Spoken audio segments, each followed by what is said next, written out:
Benvenuti a tutti. Welcome to our 2024 edition. Let me give you some technical information.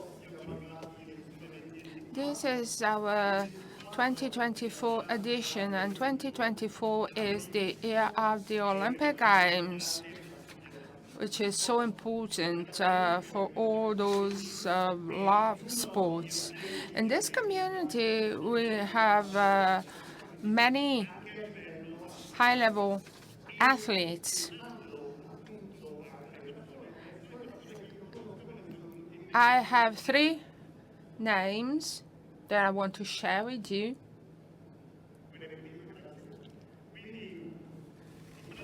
The three names I have in my mind are Rosario Pingaro, is a marathon runner from Convergenze, and the second name I want to give you is Marco Bondielli from CWNet. He is an ultra-marathon runner, 100 kilometers marathon race in the desert, in steppe, etc. And another name is Luca Spada from Eolo. He is an ultra-trail runner. And just to give you some examples without forgetting other athletes who are here with us. Flavio Luciani, for instance, is the CTO of Nemex. This is a community of athletes, of top athletes, and we are all excited for the Olympic Games that we are celebrating in this 2024 Nemex edition. And we are in a new venue. We are no longer in Rome, we are in Naples, and we are in this beautiful premises. There's no solution of continuity with last year's venue. This is another spectacular, dramatic example of industrial archaeology. This was one of the first industrial pools in Italy. And recently, it has become the museum, the National Museum of Railway. It is the most important railway museum in Italy and one of the most important ones in Europe. And this afternoon, we will have the opportunity to visit the museum. In particular, you'll have the famous Plastico Brunetti is one of the most important rail layouts in Europe, and there are no special connections with Renato Brunetti, the president of Nemex. The architect, the author of the layout is not a relative of our president, and his name was Otello. Let me comment on the agenda of this morning and this afternoon. This morning we have this assembly, general assembly. This morning we will have some introductory speeches from our president Brunetti and Councillor Fascione from the Campania regional government. Then there will be an international session on international internet governance, and then there will be a session on new technological scenarios. And then there will be a very special guest. For the first time at Nemex, we will have the CEO of TIM, Pietro Labrola. He will connect from Rome, and this afternoon there will be a series of technical seminars that will start at 3 o'clock, half an hour each until 6 o'clock. A 30-minute seminar on IPv6, the cybersecurity strategy, IPCLs. It's so dense and rich, and then we will visit the museum. We're almost done. How can we communicate? How can we ask questions to today's speakers with the traditional method, Slido? So take your smartphone and enter slido.com, enter the homepage. It is enough. You enter NAM 2024, you enter the platform, you have two possibilities. Either you participate in surveys or you ask questions to speakers. So do it now. Start writing questions. Please specify who's the speaker you want to ask your question. Let's give it a try. Let's test the system. So the first question for you. What was the first railway opened in Italy? Italy didn't exist yet. It's to help. It's in one of the kingdoms Italy was divided into at that time. You're all very well prepared, or maybe someone gave you the answer. 100%. You are very qualified as audience. The answer is correct. Napoli Portici. So this is the birthplace of the first railway in Italy. There will be other questions. The next survey is open, but now I want to invite the leading actor, the protagonist of this prologue. Here it is. Not so long ago, when I would go to railway stations, there were no monitors, no displays. I would wear my hat, and people would always ask me, what platform my train leaves for? So I would always wear this, I would really be confused with, the conductor, but now it's no longer necessary because there are displays, but it's such a pleasure for me to have the possibility to give the kickoff. So we're ready, we're about to kick off. Ready? Go.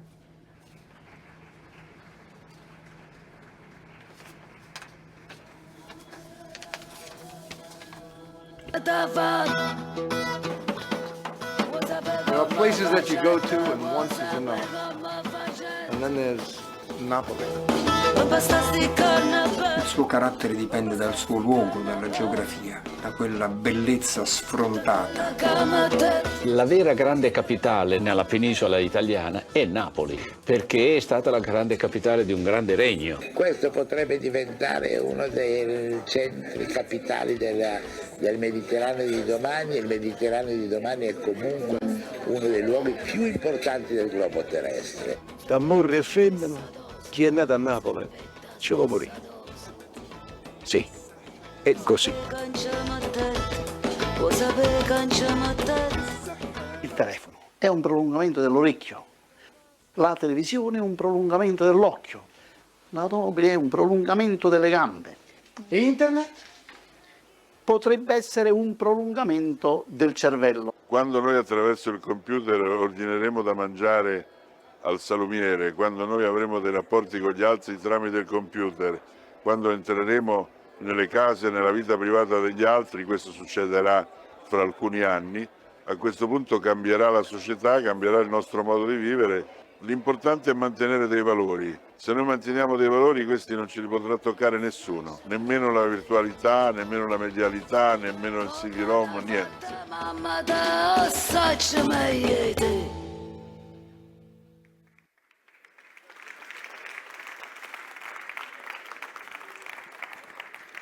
Dopo questo After this homage and tribute to Napoli, let me invite Renato Brunetti, the president of Namex, on stage so that we can officially start our assembly. So are you not Otello Brunetti? No, not at all? It wasn't a relative. Have you already seen the display? It's fantastic. It's wonderful. So first of all, thank you. Thank you for accepting our invitation. This is the 20th event we organize. And in the beginning, we didn't have such a great attendance.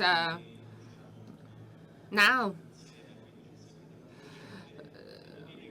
they are always sold out.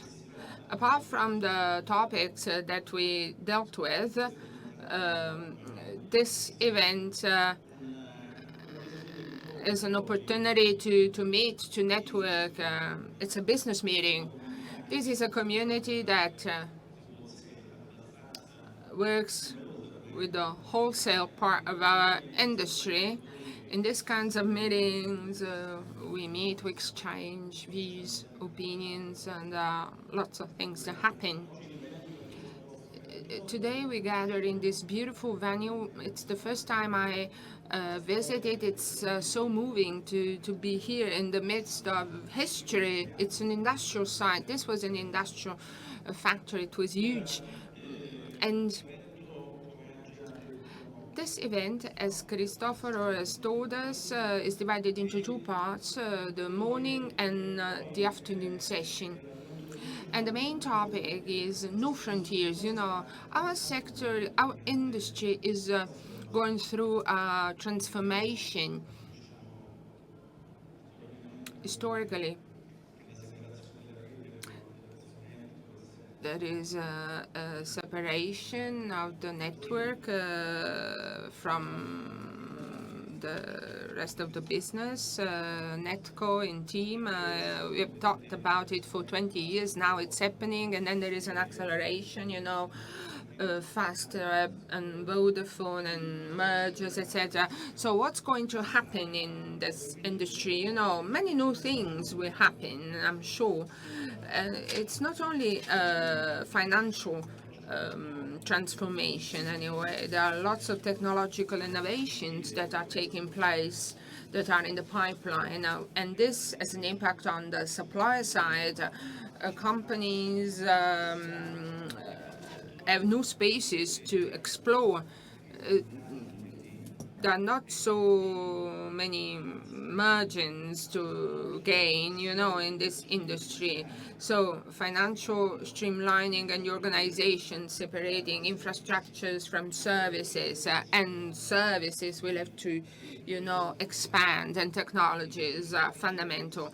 Service companies without infrastructure will have to expand their scope of action and become full-fledged ICT companies, information and communication technologies. So integration is the key to success.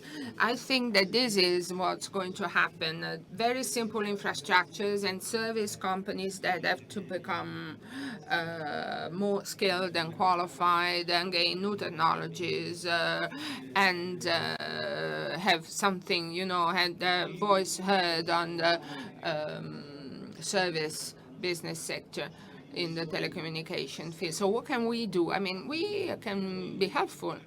We can, apart from what you read on the internet, you know, in these meetings, in these exchanges we have, it's important to share opinions. Our industry needs new ideas. We need new ideas. The advent of new technologies such as 5G and many other things that are happening, more and more software-based networks. Professor Decina will give us a lecture on this. Will transform these companies. You know, we will need IT people, system developers, so there will be a stronger and stronger integration between telecommunications, software, software development, technologies. And today, well, in the afternoon, there will be some seminars on specific themes and issues. Well, I think I'm done. with my introduction. We admire all these beauties, all these, wagons, locomotives. Imagine that they were so fast. I was impressed. You can't see anything from, if you get on board, you realize that you wouldn't see anything, you are 100 kilometers per hour without, seeing anything, We rely on technologies. They only had 4 levers and an incredible power in the steam engine. Well, I think we can continue. I can introduce the Regional Council for Innovation.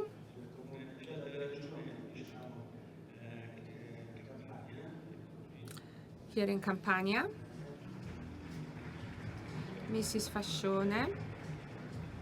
I give you the floor, Mrs. Fascione. You have the floor. Good morning. It is such a pleasure to see you here in Naples and in Campania, in this beautiful place. It is a source of inspiration for us all. It is the symbol of the beginning of industrial revolution and of innovation in southern Italy. Here, more than 700 people would work here. It was the biggest factory in Italy. I welcome you here on behalf of President De Luca, our governor. I know that there are many people who come from abroad or from other regions of Italy. I hope you'll have the opportunity to visit and enjoy your stay in our territory. There are so many beautiful places to visit, but also here you can enjoy the view of Naples and the Bay, because Campania is the land of beauty but also of innovation. I want to thank Namex for the kind invitation. In these few minutes I have at my disposal, I'd like to make some comments on innovation. We as a government, as a local government, as a regional government, because actually in Italy we are, in charge of coordinating the different needs of the territories. Well, we, in Campania region, we have an interest in innovation. We are fully committed in implementing projects within the National Resilience and Recovery Plan, and we have a special office devoted to digital transformation in the Campania regional government. It's a group of experts who would work exclusively on these complex processes to make our public administration more modern, and we've done many important things so far. Our work is not finished yet, but the digital challenge, the digital transformation challenge will make the difference in terms of competitiveness of territory, of our country as a whole, and of the positioning of Italy within the European system in a moment when we are all working on this. We're all confronted with the same challenge. When we talk about, digital transformation, it would take, hours. We have so many projects, but since I have a limited time, I just want to give you some facts and figures concerning Campania region. There are 3 macro systems, infrastructures.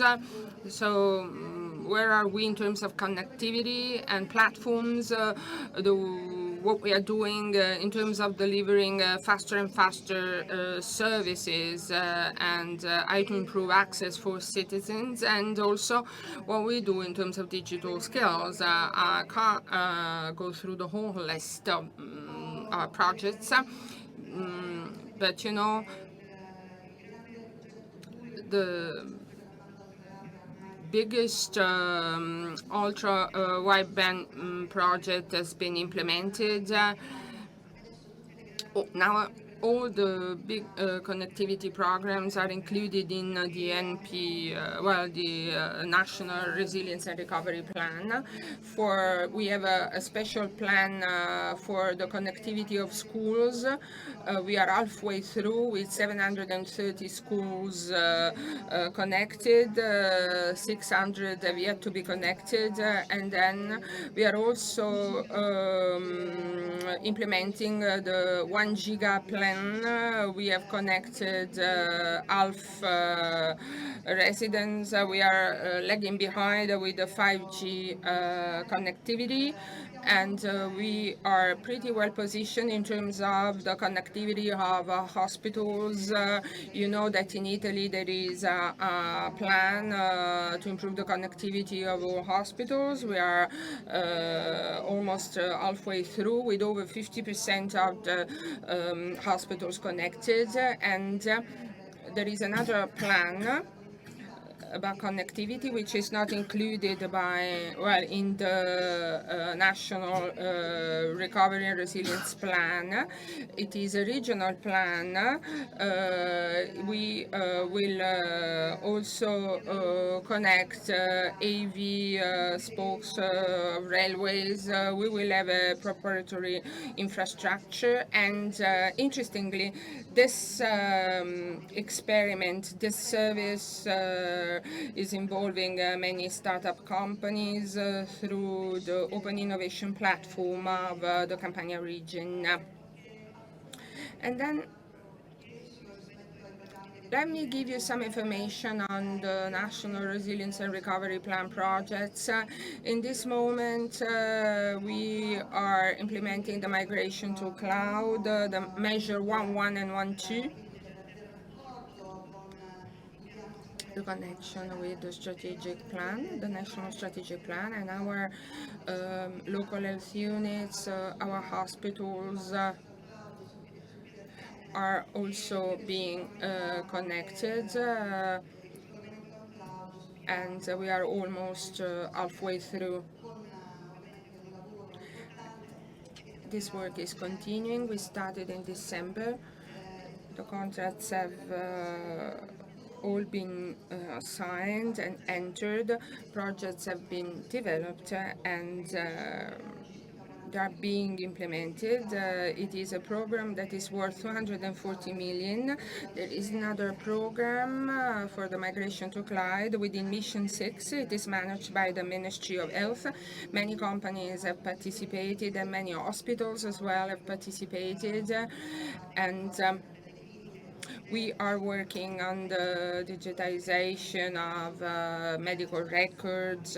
It is an important plan. It is worth 160 million euros. And then there is another project that I want to refer to, the electronic medical record project.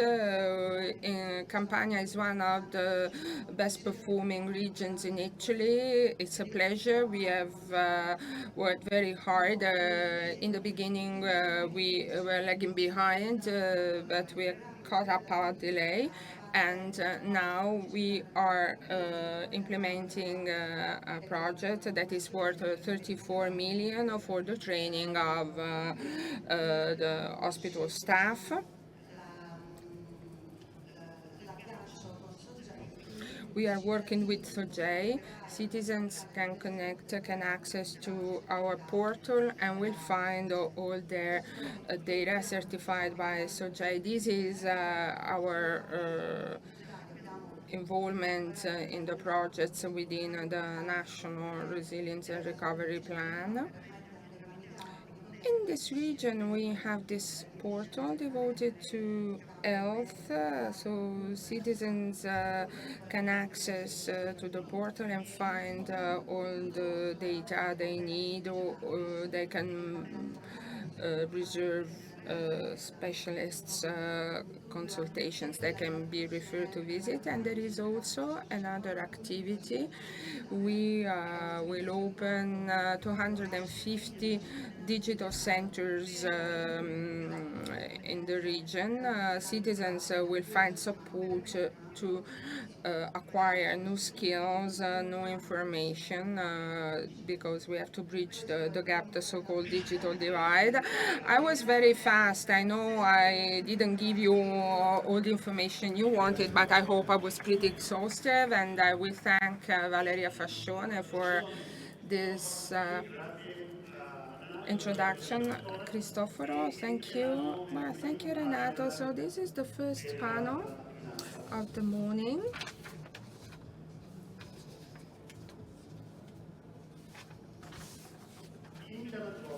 Internet governance. This is such a wide and broad topic. We was one of the most important and outstanding experts in the world to help us understand what internet governance is.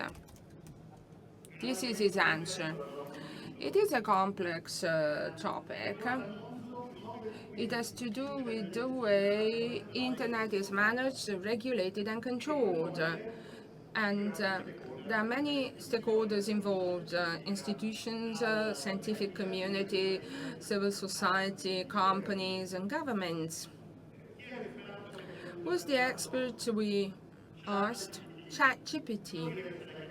And it was pretty good. And the definition makes sense, you know. And the question we will try and find an answer to this morning is understanding how to govern internet. This topic can also be tackled in a very simple manner. The best governance is non-governance, is the absence of governance. This might already be an answer. We could stop here, but there is something else that our friends engineers remind us of, is the famous Metcalfe law.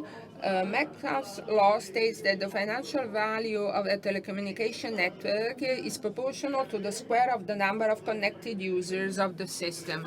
And this tells us why one of our priorities is to have the network extending continuously in a robust and reliable manner. These are the topics that we will discuss today, and we will also discuss about some dimensions that are listed here.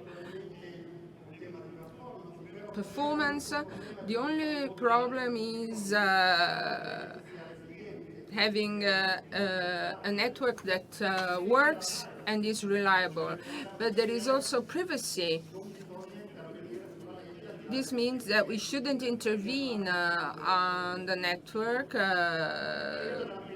in ways that interfere with my privacy. And then piracy, since there is a risk of someone stealing contents that belong to someone else, and we have to intervene so that the so-called pirates are prevented from stealing contents and abusing of data. And politics. Politics is also important. We know that in some countries the control of the network is a way to manipulate public information. And the two pillars on the two sides are governance and policy. These two pillars go hand in hand. They're both necessary. And in order to touch on these topics, we have invited 4 very important guests representing different institutions. And before inviting them on stage, I launch a video I'm sure you'll enjoy, and then we will invite our guests on stage. Sure. No, you see, I don't agree. I think the internet, I don't think we've even seen the tip of the iceberg. I think the potential of what the internet is going to do to society, both good and bad, is unimaginable. I think we're actually on the cusp of something exhilarating and terrifying. It's just a tool, though, isn't it? No, it's not. No. No, it's an alien life form. What do you think, I mean, when you think then? Grazie. Thank you. Everything is ready, so let me call on stage Davide Gallino from EGCOM. Davide, welcome. Please sit here. Andrew Sullivan, President and CEO of ISAC. Welcome, Angie. Hans-Peter Hollen, Deputy President of RIP. Welcome, Hans-Peter. And Chris Mondini. Welcome. Chris is Mondini. Your name sounds like Cristoforo Morandini. Wow. So welcome. And at this point, let me start with EGCOM. We have three very important representatives of the technical committees working on internet governance. But as I've told you, internet governance is a multi-stakeholder topic. It involves public authorities, governments, companies, and the scientific community. So let's start with the public authority. This is what EGCOM is. But there is also a video. Commissioner Aria couldn't join us, and he has sent us a short video. Then I'll ask Davide Gallino to continue in presenting EGCOM.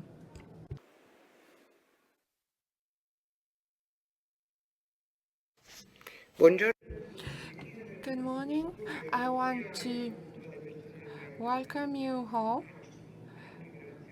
Thanks to its role, EGCOM is fully committed in tackling the challenges of the new digital ecosystem.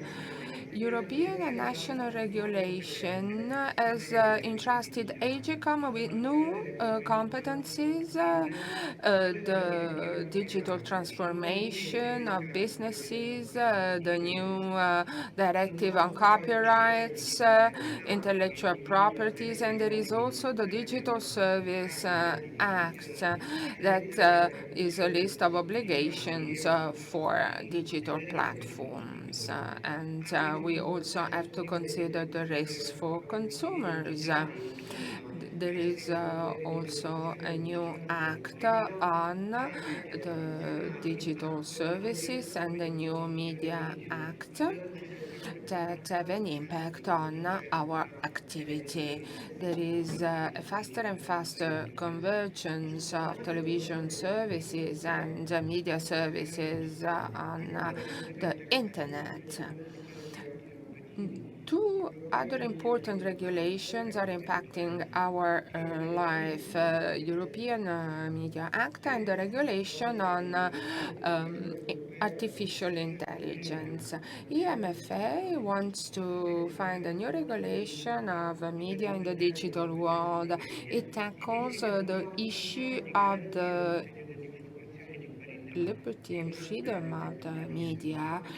This is a very hot issue, and in Italy, EGCOM has always played a role of surveillance. And the regulation on artificial intelligence will be applicable in a cross-cutting manner to all business industries. It aims at reducing the risks connected with the spreading of software, pursuing two main goals: promoting the development adoption of artificial intelligence in Europe, and at the same time tackling the risks that some systems of artificial intelligence bring about for civil society. This is a very complex scenario. It is a challenge for us all. And we have to consider that the governance of Internet is not against innovation. I think that well thought rules will be essential to fully exploit the potential of the Internet in terms of social and economic development of the whole mankind, and to allow citizens and business to use the Internet in a transparent and democratic and safe manner. Thank you for your attention. Thank you. And Davide, it's up to you now. You have to continue. What is the role of the authority in such a process? It is not exactly the original mission of your authority, but your mission has changed. It has changed, also based on what we have already heard. We've just heard. Yeah. Good morning, everyone. Laura Aria is so sorry she couldn't make it. She would have liked to join us in person, and she apologizes for not being here. Of course, the national authority, can only play a limited role. We can only intervene on some aspects. Other aspects are up to you in a way. We are in the era of the global administrative law.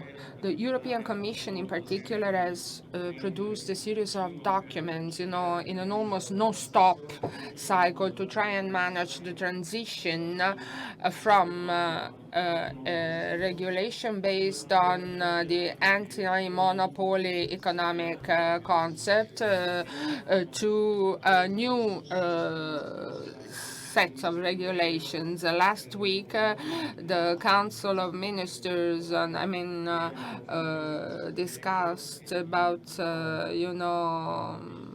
the Digital Services Act, the Digital Network Act, the AIA, the Artificial Intelligence Act, the Data Governance Act, the ENFA that Laura has mentioned. There is a proliferation of new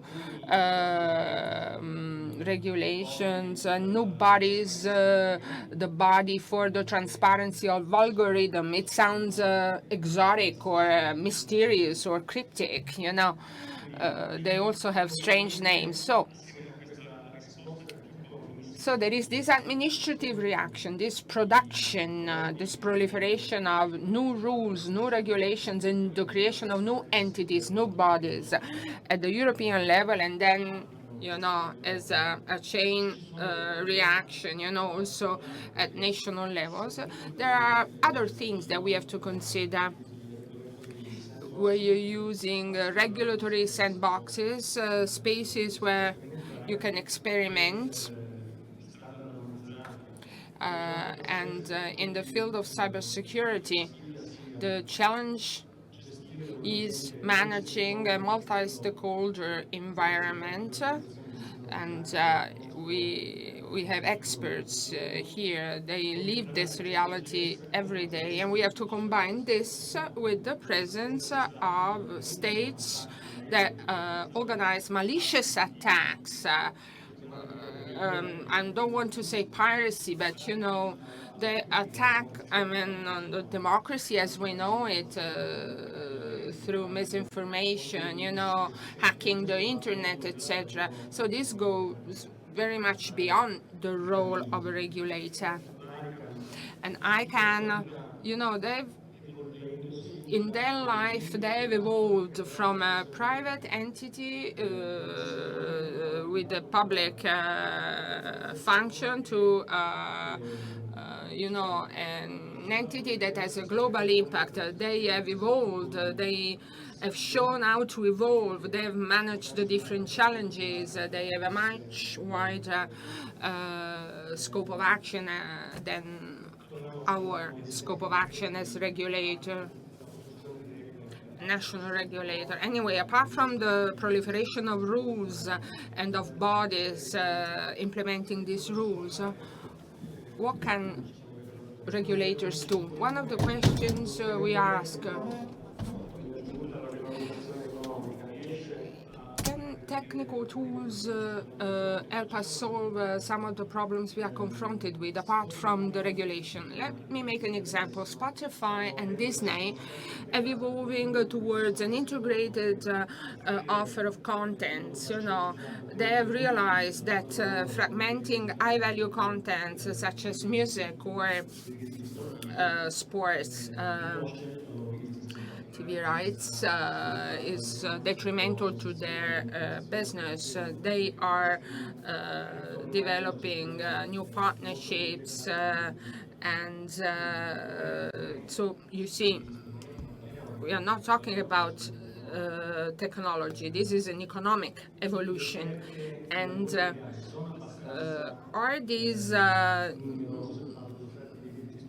offers, I'm talking about streaming of sports events, etc., are sufficient to have a market that can manage itself, or is it always necessary to have a regulator that intervenes? I think that a good regulation should be invisible, from the portability of the number to the access of network have been discussed for many years. Now we give them for granted. In '93, I would sell internet services via Agora. Maybe you remember this old provider based in Rome.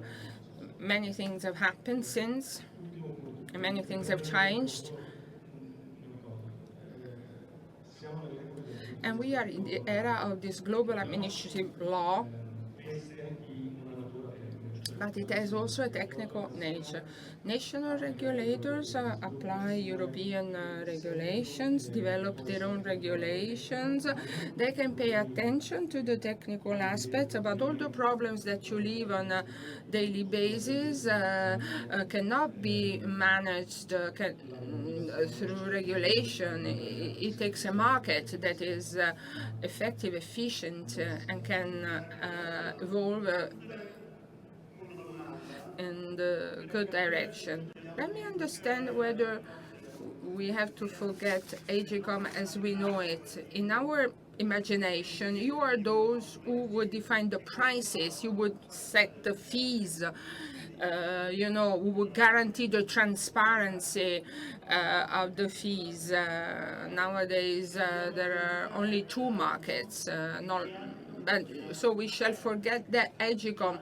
What will you do in the future? Will you more involved in the implementation of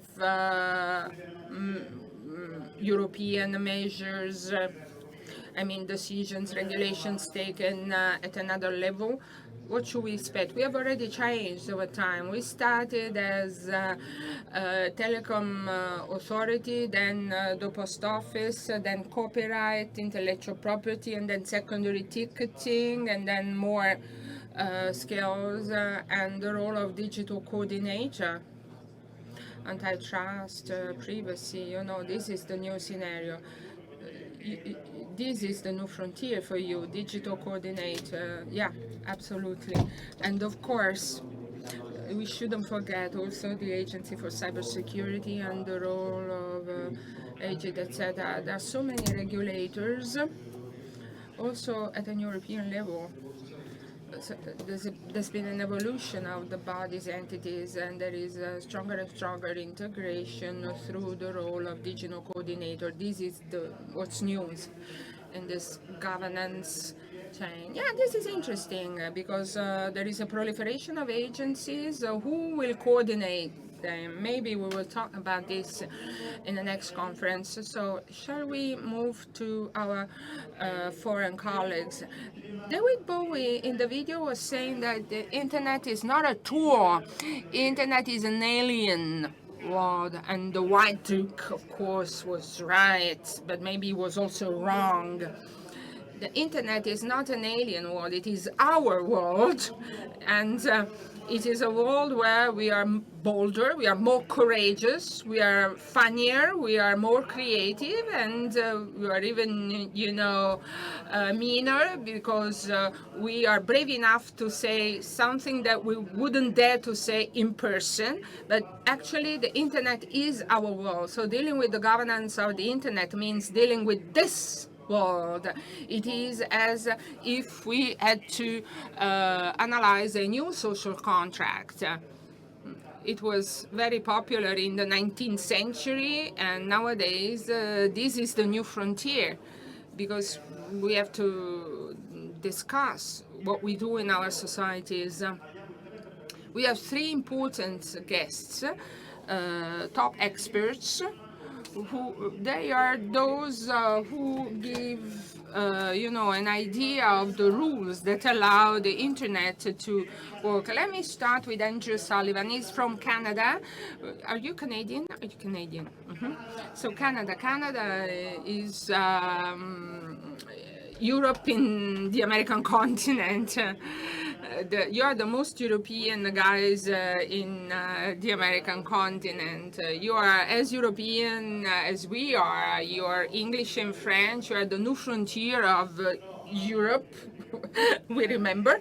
Anyway, apart from this, Andrew, you are the organization founded by those who created the internet, who help the internet to be open, global, and accessible for everyone.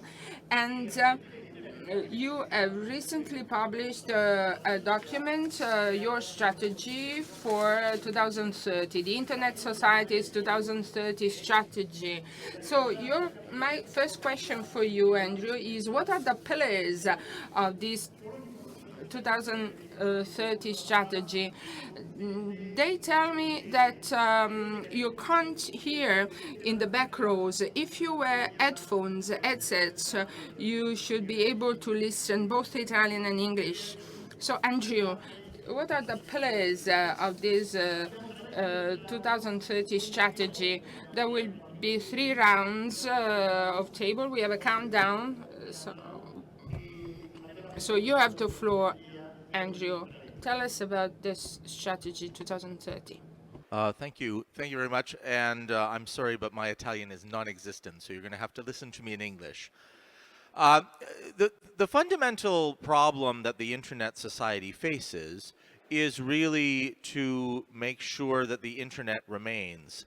When I connected to the Internet a trillion years ago, if you asked anybody, is the internet a good idea? They would either have said, what's the internet? Or they would have said, yes, you should definitely connect to the internet. It's a great thing. And now we live in a world where a lot of people think the internet isn't such a good idea. It's very strange, right? You go on, say, Twitter or whatever they call it today, and you see people talking about how the internet was the worst idea ever. Of course, they're using the internet to express this idea, but they're still saying, oh, this is terrible, we need to disconnect from one another. And the Internet Society doesn't agree with this. So fundamentally, our 2030 strategy is about how we're going to connect the remaining people in the world, just as our current strategy is. About a third of the world still doesn't have the opportunity to connect to the internet. We don't think that people who don't want to connect to the internet must, but we do think that anybody who wants to should have that opportunity. And the challenge now, of course, is that every remaining person that we connect means that the rest of the people are harder still, because all the easy cases are done. So now what we have are just the hard cases, and so the Internet Society is working on that to make sure that everybody has the opportunity to connect. But the other half of this is to make sure that we defend the internet, and this is becoming more and more important for us. That a creature that I like to call the bad idea fairy now travels around the world inspiring people for worse and worse policy ideas about what to do about the internet. And those ideas involve breaking connectivity whenever people think it's a good idea. Whenever there's an election or a national exam or whatever, you get governments trying to shut the internet down. Whenever somebody sees a bad thing on the internet, they say, oh, well, we have to stop the fundamental infrastructure from working, and we need to make the fundamental infrastructure change the contents on the internet to make sure that those contents are only the good stuff. Many, many years ago, I don't know how many of you are familiar, there is this series that controls the protocols of the internet. They're called the RFCs, or the Request for Comments series. And the RFCs published by the Internet Engineering Task Force, which the Internet Society was created sort of as the home for. And on April 1st, they publish RFCs, but they're usually kind of jokes. And there's this famous RFC called the evil bit. When you're going to do bad stuff with your packet, you set the evil bit. Otherwise, you can leave the evil bit clear. And this tells you whether it's a bad packet or a good packet. And then the routers, of course, can let the good packets through and the bad packets have to stop.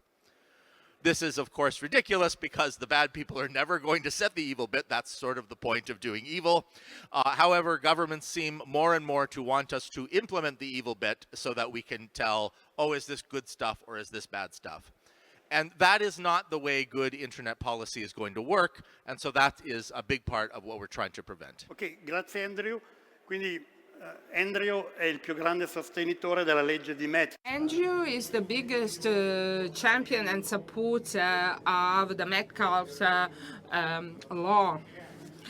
To enlarge the internet. Grazie, poi ritorneremo. Thank you. We will go back to you with another question. And the second contribution is from Holland, from the Netherlands.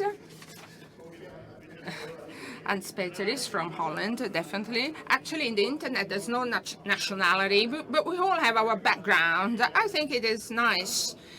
I don't know, maybe it's a coincidence, but two of the most open populations to the world,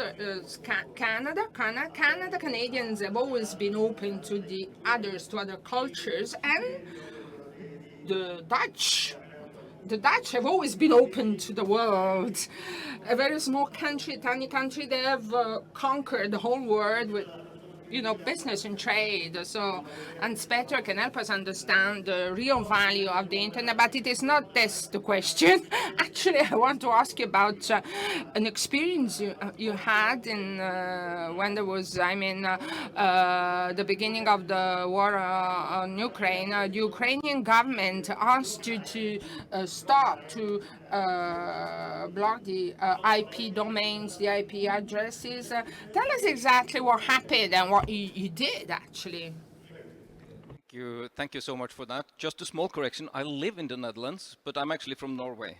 So we're one of those countries that are part of Europe, but we have not joined the European Union. We have just outsourced policy making to the EU. So we have a very special take on how to make policies. So first a bit about where I come from. I come from the RIPE NCC, the Network Coordination Center. There was a group that met 35 years ago to sort out all the matters of internet in Europe, and we're still meeting. And they set up a network coordination center some years later to serve as a secretariat for the community, but also as an internet registry to keep track on which IP addresses, not the ones that you type into your browsers, but the ones behind that the networks needs to be unique, to keep track of those in Europe, Middle East and Central Europe. So our role is really to keep a list of who is using the IP addresses. And this is important to understand the request from the Ukrainian government, which I can fully understand with my friends and colleagues in Ukraine. They actually today have one of their first Ukrainian NOG meetings today, even though there is a war going on. And there is still a lot to be done there on the ground to keep the country running. But what the government wanted to do was to prevent misinformation and cyber attacks towards their infrastructure. Now, our registry is vital in cybersecurity investigations or any investigation with illegal copyrighted material on the internet. So if we use the registry as a weapon towards, in political conflict, in war, then we would not know who is on the other side. So the registry is there to make sure that the authorities or the players in any dispute or even in war knows who is on the other side. So the request to deregister Russian IP addresses would not make sense in that context. Now, I fully understand and have been having a lot of discussions with my Ukrainian colleagues on how would they then protect their infrastructure. And that is based on the registry. They can create a filter list, for instance, to make sure that they block traffic from those that aren't there. And I'm not advocating for censorship, but even the European Union has put in place sanctions against content for misinformation. Now, Norway, as I come from, did not implement that directive, so there are a difference of opinion on whether that is good or bad. But the government has a clear role here to protect its citizens and protect the institutions of the country. And that's a very clear role that the RIPE NCC, as a Dutch organization, has to abide by Dutch law and thus EU regulations. But we also need to make sure that the registry is accurate so that the internet can still function, because we believe that communication is vital even in times of conflict. Sì, grazie, quindi appunto il vostro compito. So thank you. So your task is that of keeping this registry, and the value of this registry is that of knowing who's behind the address. And it's clear, your position is clear. It's not you who should deal with fake news or contents transmitted and spread from this address. It's up to someone else. It's not RIPE, of course. This is what happened here in Europe and recently in Ukraine. But I want to ask Chris, you were also involved. Are there other cases? Were there other cases like this? And what was your position on this issue? The question, and thank you for the opportunity to be here with this group. It's an incredible pleasure and honor to be addressing the people who are also responsible for the global internet. And this is something I learned from Andrew. It's a completely voluntary system that every single player running a network or running a service is contributing to, and that's what's made it grow and be interoperable and expand. And I work for an organization, ICANN. I'll explain very briefly, as Hans Petter did. I am one of about 450 people in 35 countries that works as really in two ways. As an administrator of the addressing systems, we often shorthand refer to them as the domain name system, and they include also the domain names that people use to navigate the internet. And with partners like the IETF and with the RIPE, we provide a home and an authority, really, a place where all of you can go to get what you need, the protocols, the addresses, and so forth, to grow your business and expand the internet. And on behalf of the many billions of people using the internet, I have to say thank you, because you're making it possible for them.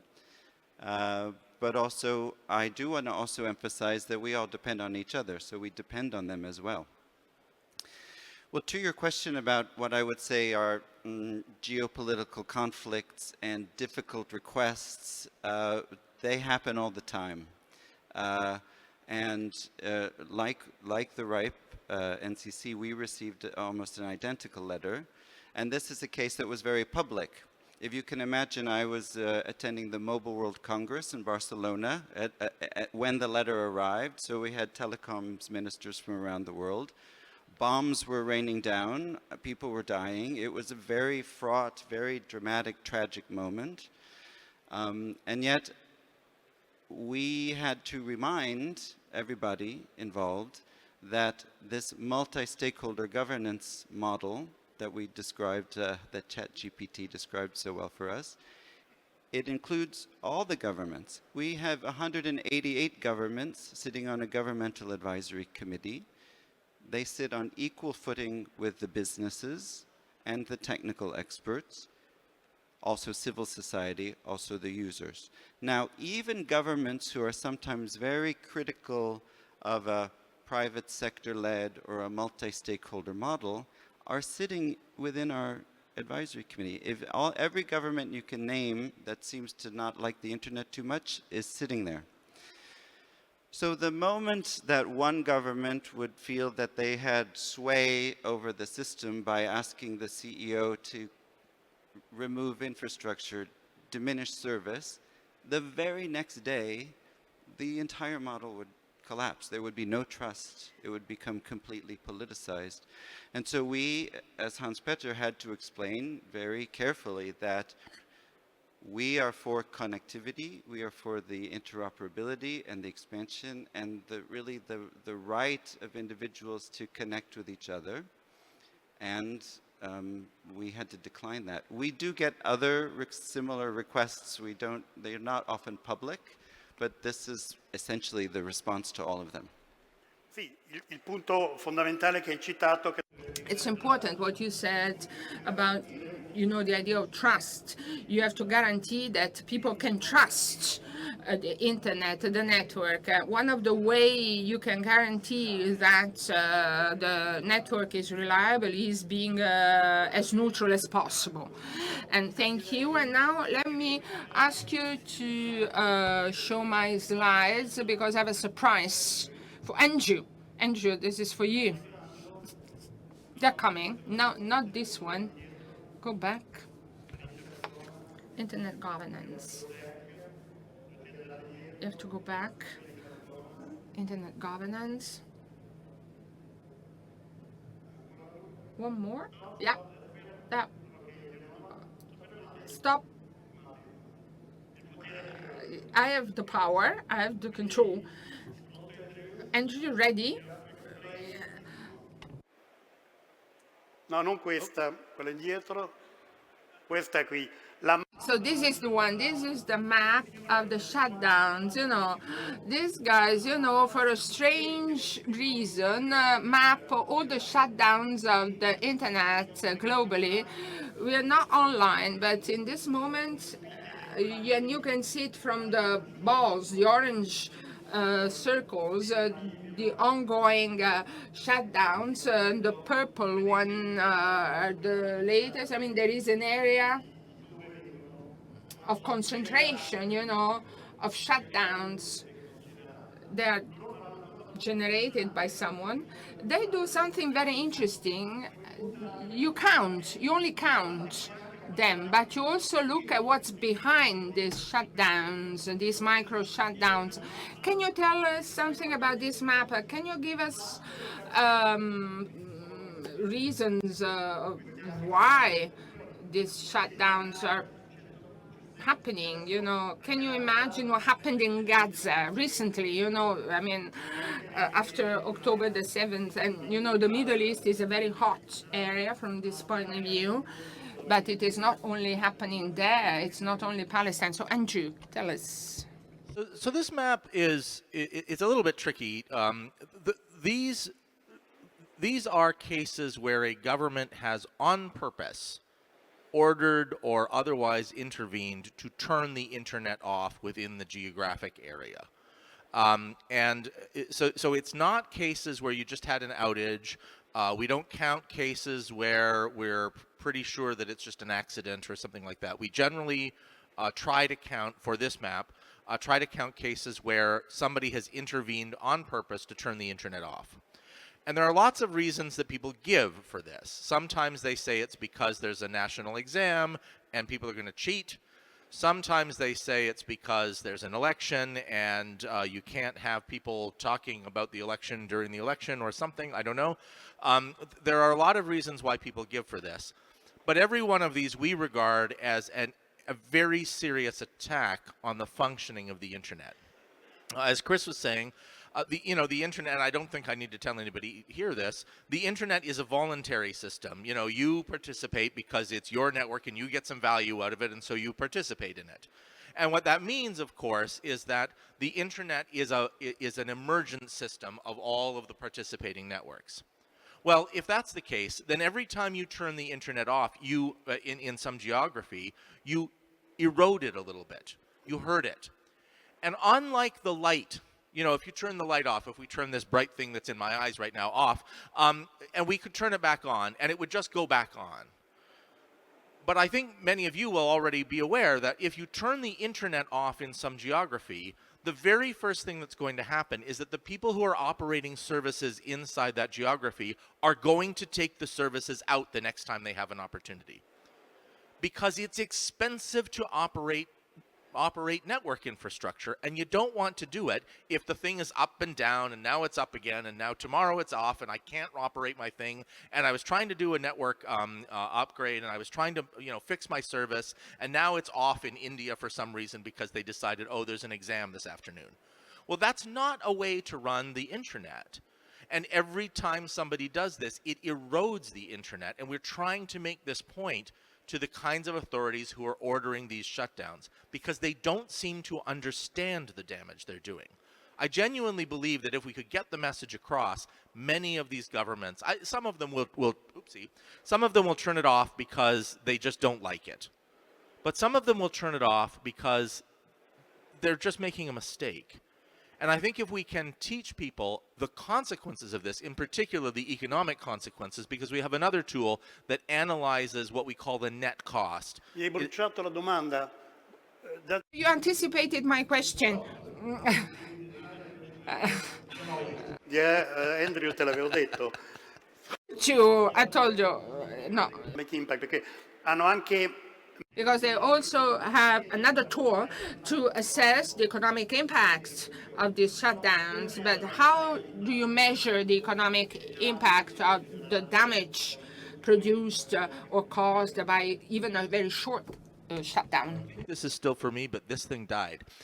So I'm going to have to use my power of ESP to imagine the question you just asked. No, the question was about how can you evaluate the economic impact, because it's not easy to evaluate the economic impact on a micro breakdown, a micro shutdown. So it's not easy to I get it. To give a value. Yeah. So what we did, we have an economist who worked with us, and he developed this tool that is a model of how the internet affects the local economy. And so it's not a straightforward calculation, but rather a model for the ongoing consequences of the network shutdown.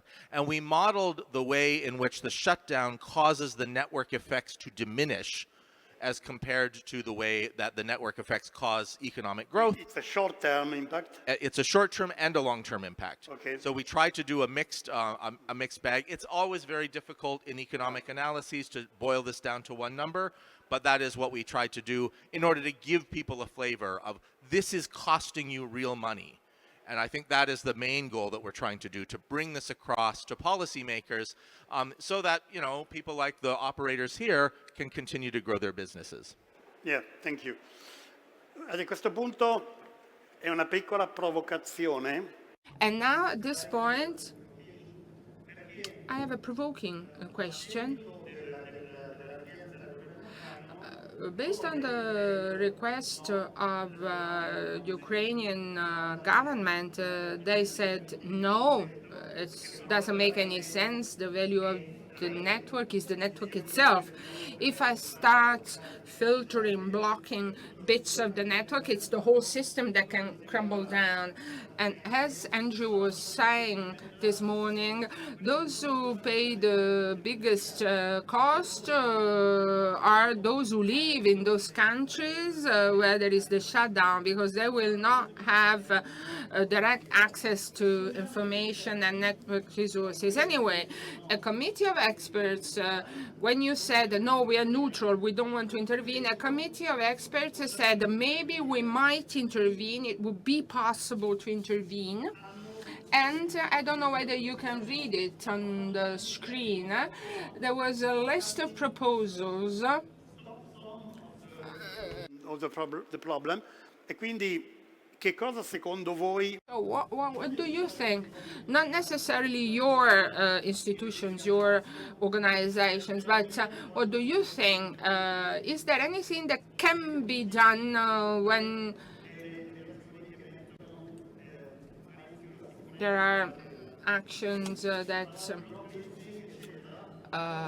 you know, are deemed necessary? You were talking about block listing, but these experts made a list of things that might be done within international, supranational organization. This question is for both Hans and Chris. What do you think about this proposal? Do they make sense? Is it wise to try and find, you know, ways to put sanctions, etc. Because the big question is who decides when this is necessary, you know. But anyway, would it make any sense, and what kind of things might be done? We won't tell your communities, don't worry. It's, you know, between us. We know you're neutral, but my question is, can we do something? Can anything be done? I have a very short and simple answer, and I have a long and complicated answer. The short and simple answer is, does this make sense? No. The more complicated answer to that is that who is going to decide what kind of traffic you want to receive, or you want to receive, or you want to receive? Do you want a committee of experts in the United Nations to decide what's good for Italy, what's good for Naples, what's good for Rome or for Norway? Or should that be to the individual consumer? You choose which newspaper you want to read, or which television channel you want to need, or your government to decide how do you protect your country, or do you want to have the United Nations to make rules for that? No, if we could make the United Nations make rules for that, can we please make them make a rule saying that war is not allowed? Right? That would solve everything. So I don't think that's possible. To give this to technical experts, sure, they can make some justifications there, but there will always be gray zones, and there will always be disagreements on who fits in which of these categories. No, and I think each institution, each government may use this tool and may make their own judgment on this, and most European countries are. There are content that is illegal in countries. For one reason, in Norway, betting on the internet is illegal unless you have a state license. So the government is discussing how do we block the international betting sites. You know, that's something that's easy to talk about. It's not very sensitive. It gets much more difficult when it gets into propaganda, which is really damaging to society. And when you look at the propaganda side, blocking the Russian news media will have no effect in Norway because there aren't that many people reading Russian. What has an effect in Norway is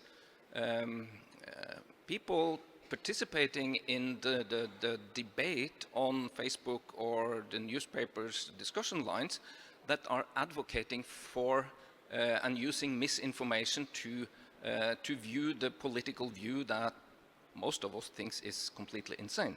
So how can we then have a committee in the UN or somewhere trying to create a block list to stop this? I don't think that's possible. Però una domanda per te, Davide, se è vero come è vero. Davide, I have a question for you. At a national level, something might be done. As you were saying, some governments do intervene on these examples, and they say, here there is a fake news, this is damage to pluralism, etc. So maybe national governments might be, you know, pushed to intervene, but they will not be coordinated with one another. They would speak about national sovereignty, digital sovereignty. Quindi la palla passa a voi? So, Davide, is it a question of, well, no, this discussion has completely focused on the negative aspects. there were also positive examples. When in Italy, in March 2020, because of COVID, had to introduce lockdown rules, many people had to stay home and live and work from home. They could only connect via the internet to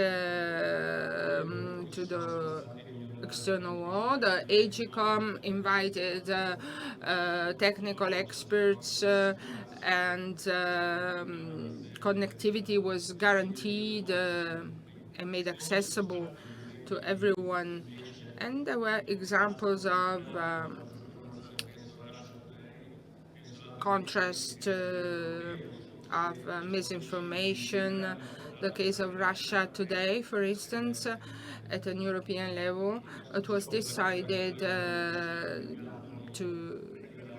they decided to intervene. And this is the example of a potential coordination at an European level. Yes, it's against misinformation. Of course, every day, and it has been clearly said by our friends here, the other panelists, every day you have to decide who decides and whether it is misinformation or a choice that is in favor of a certain political party. If we are in a democracy, you have to allow for dissent and disagreement be expressed. Otherwise, it's fascism. So the European response was clear. It was a temporary measure because of the invasion Ukraine from Russia. And this decision is revised every now and then. No, it was not once and for all. Just 1 second. I want to ask Chris to give us his point of view on this list, and then we'll switch to Slido. Say I'm in complete agreement with Hans Petter's observation, but I understand the importance and the desire to take action. Many people here, you're working in organizations and you may feel a very strong opinion about whether and how your services are in furthering activities in the world. But it gives me an opportunity to again return to how the governance model, at least within ICANN, works, because it was a subset of the technical community that came up with this idea, and there is nothing to stop them from bringing it within the model, because it is a bottom-up model. So any idea from internet users, from business, from governments, they could bring this. However, it also works on consensus. So even if the group brings it, the governments, the business, the civil society, the users would all have to agree, and it's global consensus. Yeah. And that's because the other thing that makes answering this question a little bit easier is we are really uniquely focused on the internet's identifier systems and the addressing systems. And the reason you must have consensus is because each identifier, each address is unique in the world. So that's why you need the whole world to agree on how it's run and how it's governed. I wanted to come just to Davide's point about COVID. I also make the point too, because some people say, oh, I'm not worried about fragmentation, I just need my local internet. And indeed, during COVID, we all were able to work and send our kids to school thanks to the internet. But we also found vaccines faster than ever in human history because of the global interconnectedness of researchers and experts. So this is another reason when we come to questions about fragmentation or on the internet, if you believe being able to connect with anyone in the world or any information in the world is important, then you believe in a global interoperable internet. Grazie. A questo punto possiamo vedere come è andata. Thank you. Let's have a look at what happened on Slido. No, we still have questions. So maybe the results of the survey. Yes. Renato? It's up to you. Yes, I'm Slido's ambassador. Too many questions, so many questions. This is a very important topic in our community. It is a philosophical but also practical debate. You know that the internet started from an open vision of the world, and we all share this idea. So the first question is there an actual risk of split internet? Can countries like Russia and China really create a parallel internet, a local internet? It's for the three of you. We have talked about RuNet, Russian net. Maybe the Russians do many more things than they say, and maybe also the Chinese, you know. So who wants to give an answer to this? One on Russia and one on China, because China yes and Russia no. So who wants to? Andrew, maybe. Andrew, on the first part on China. So from my point of view, China has never really joined the internet. It didn't really believe in it. What I think of it as China Online. So it's like the old America Online. There is a service, and some of the internet gets through, and some of it does not. And that means some things from outside go in, and some things from inside go out, but there is a gateway. And this is not really the way the internet works. It is a different model. You can build networks that way. You totally can. But it is not the internet in the way that I think of it, because it does not allow networks to operate independently. Importantly, you cannot do BGP in China unless you are one of 4 networks. Everybody else has to just take what they get. Ok, quindi diciamo che So you say that it's internet, but it's not the internet. It's already a world apart. It's controlled. There is censorship. And there are also other countries. Are there other countries where there is such a risk, apart from Russia and China? Are there other countries? Well, I mean, the big difference is China quello has... che vedete voi anche perché According to you, of course, because with ICANN, within ICANN and within, you know, ISOC, you have also a different observatory, you know. Of course, we definitely have people. I mean, there are lots of people who disagree with me about this. I should make that very clear. And I will not speak for my colleagues here. But I will say there are lots of other countries that want to do what China has done. But there are 2 important differences. First of all, China built it that way. And so they don't have anything to unpick. They don't have to undo things. And secondly, China has a huge domestic market. It's a very different thing to say, well, I'm not going to participate in your global market if you have a domestic addressable market of 1.5 billion people. That is, you know, that's a pretty big market on its own. And I think it's very different for a lot of other countries. And I think some other countries have been pursuing this, and they are discovering how difficult it is for them. Ok, benissimo. And what about you? Yeah, this is a very interesting topic. So maybe, do you want to add something to what Andreas just said? On the part of ICANN, as I mentioned before, even the governments you would list that traditionally maybe want more control over the internet or have a little bit of reticence of how the internet works in the country, or maybe trying to do what China has done with their internet, they are participating in ICANN. Again, because ICANN is really focused on the underlying addressing systems of the internet.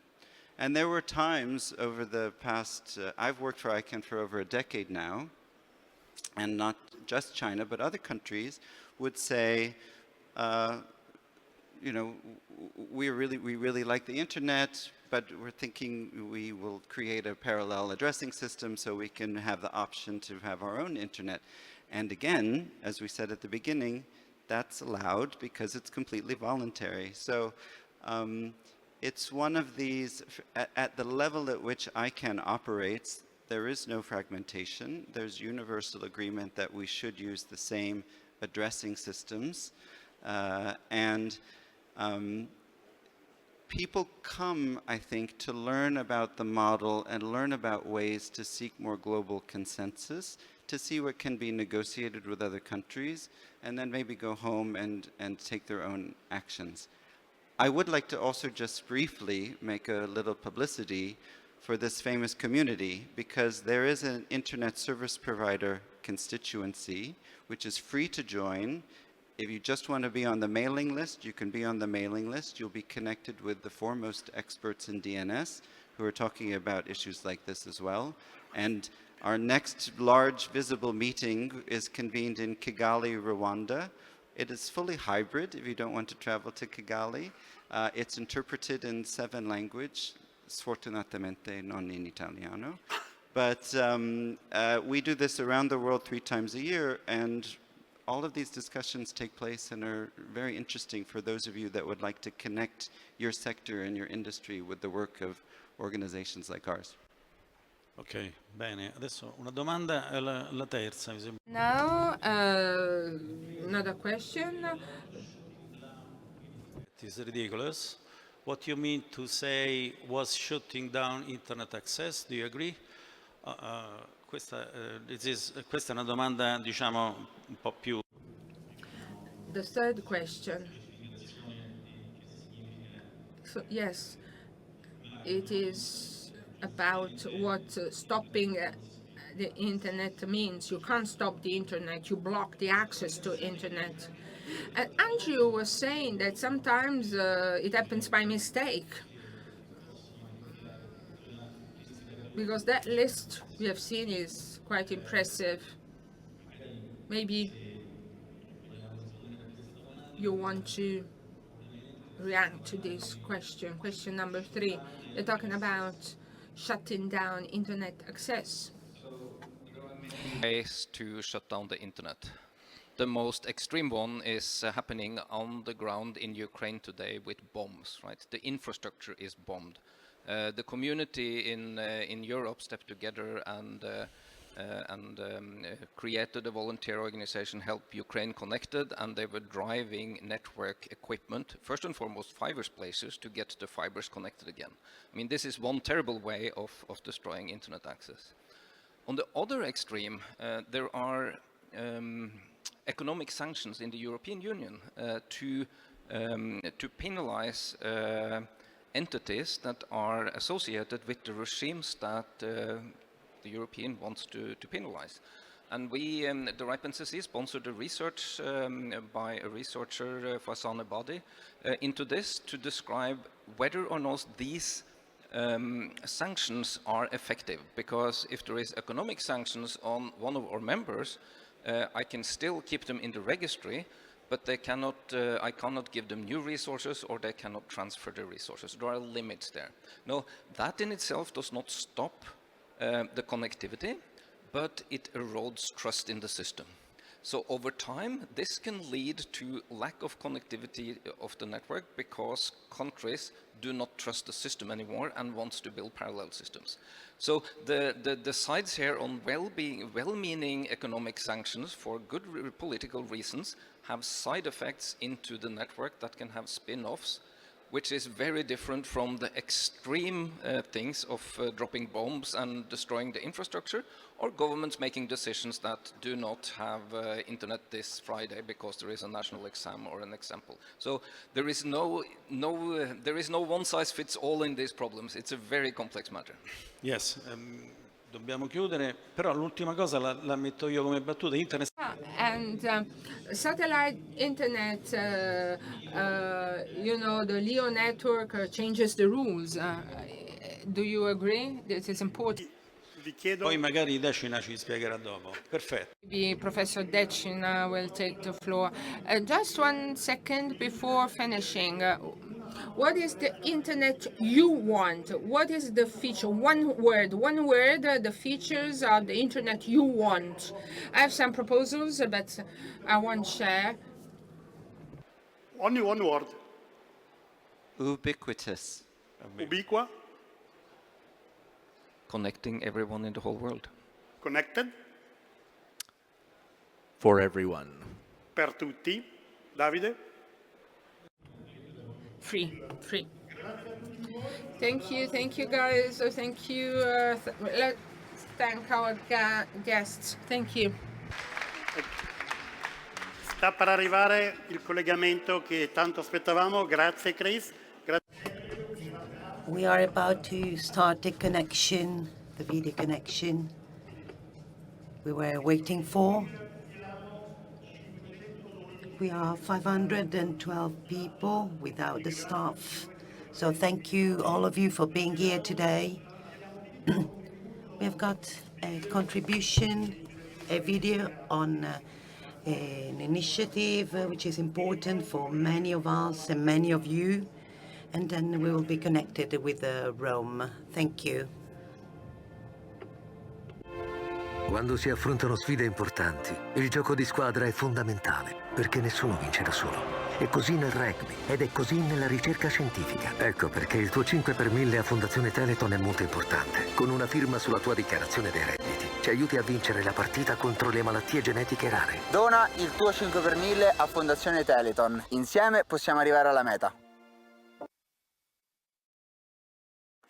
Grazie. Thank you. La mattinata So we have our guest of honor, and for the first time at our annual meeting, we have the pleasure to have the CEO of TIM. As they say on TV, don't sit too comfortably. We only have 15 minutes. Questions ready, connections ready. We can open to Corso d'Italia. Welcome, Pietro. Hi, Cristoforo. Good morning, everyone. Let me start with an anecdote. Back in 2018, Namex organized a conference with the help of Stefano Quintarelli, whom you know. The title was, "Is this the last event talking about network separation?" And it was 2018. After a few years, I think something unique in Europe has happened. And it's unprecedented, and this has happened for your determination as well. Maybe you don't know, tell me if I'm wrong, Pietro. It's at least 10 years you have been studying the various models of separation, the various options of value creation through separation. We had the green light from the EU antitrust authority. So my first question is, can you recap the value of the operation that has occurred, that has happened? Well, if you allow me, I was listening to an interesting question you asked your guests. One word, what's the internet of the future you want? I don't want to be considered unpolite, but I couldn't hear having a return, an economic return on the investment. Ubiquitous, okay, free, okay, but profitable. Either it's a universal service, like the telephone booths in the past. So it's the countries that pay, or we have to reconstruct the system from scratch to have an ROE. So let me start from this, because it is the basis of the separation process. We keep on reasoning, forgetting or postponing the solution of the economic accounts of our companies and our businesses, because that's the truth. The separation, the network separation process meets the needs of a market that is polarized. We have a financial market focused on the business of infrastructures. The latest investment cycle on copper was done by a public authority. The prices were fixed and there was a fixed ROE. Since then, there hasn't been any investment cycle. I'm talking about landlines, not mobile telephone lines. And meanwhile, I want to tell you that in Europe, telecommunications was the only utility open to competition, also for infrastructures. If you look at water, electricity, trains, highways, etc., it wasn't the time. This has led us to the current situation. Now there is a new investment cycle. When I enter the market and say, give me some money, you know, lend me some money, I'll give them back to you because I have an ROE. I cannot guarantee it because no ROE is guaranteed. Terna or other companies have this guarantee, but I don't have it. If you want to find money on the stock market, when I tell my potential investors and I tell them that I have a 25% on capital revenues, they look me as if I were crazy. So what's happening? The infrastructure business is a business where private equity funds keep the companies private. When the investment cycle is over, they list the companies.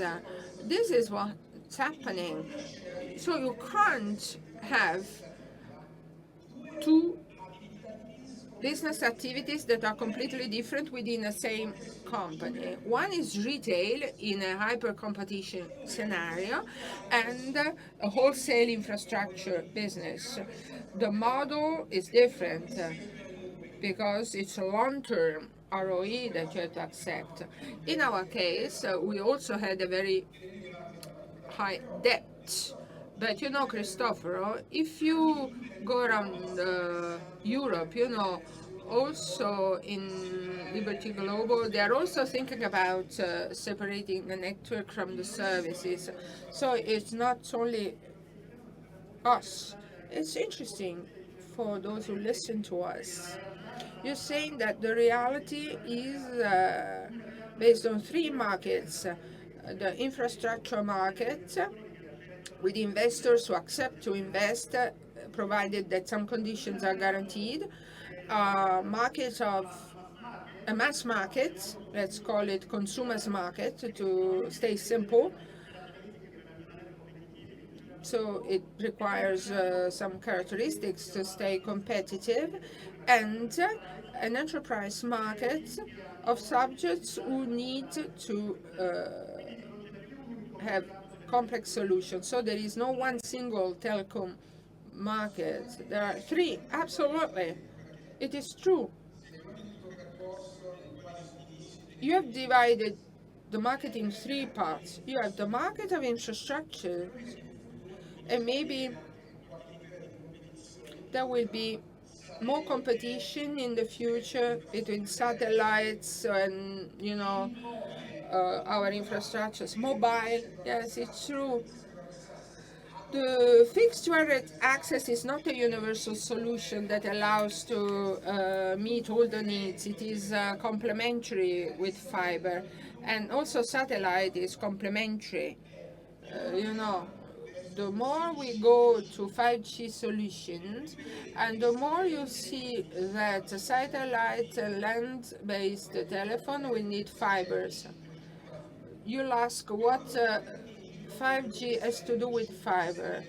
When we install 5G standalone with very reduced latency time, satellite cannot guarantee that latency, so it will happen. You will use fibers and 5G to have the latency. Anyway, you have the business of infrastructure, the business of consumers. It was the most interesting segment in the early 2000s. Those who are my age will remember we would use EPTV or UMA. It was a cell phone using Wi-Fi and 3G bands. You would switch from Wi-Fi to 3G. You remember? We also had DVB-H cell phones to see TV, well, that market has vanished, Well, this is the guy who invented Alice, yeah, and also Impresa Semplice. On the enterprise market, you know, the segment, this is like the consumers in the early 2000s. Most of the people there work on this segment, and they know that nowadays companies need services other than connectivity. I can't imagine companies that want only connectivity and then buy cloud from someone else, and you know, it would be too complicated.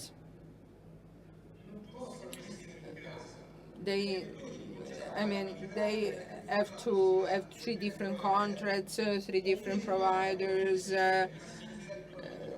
They're all trying to maximize their return on the investment. You have to understand whether your cloud doesn't work because there is a problem of latency on connectivity, etc.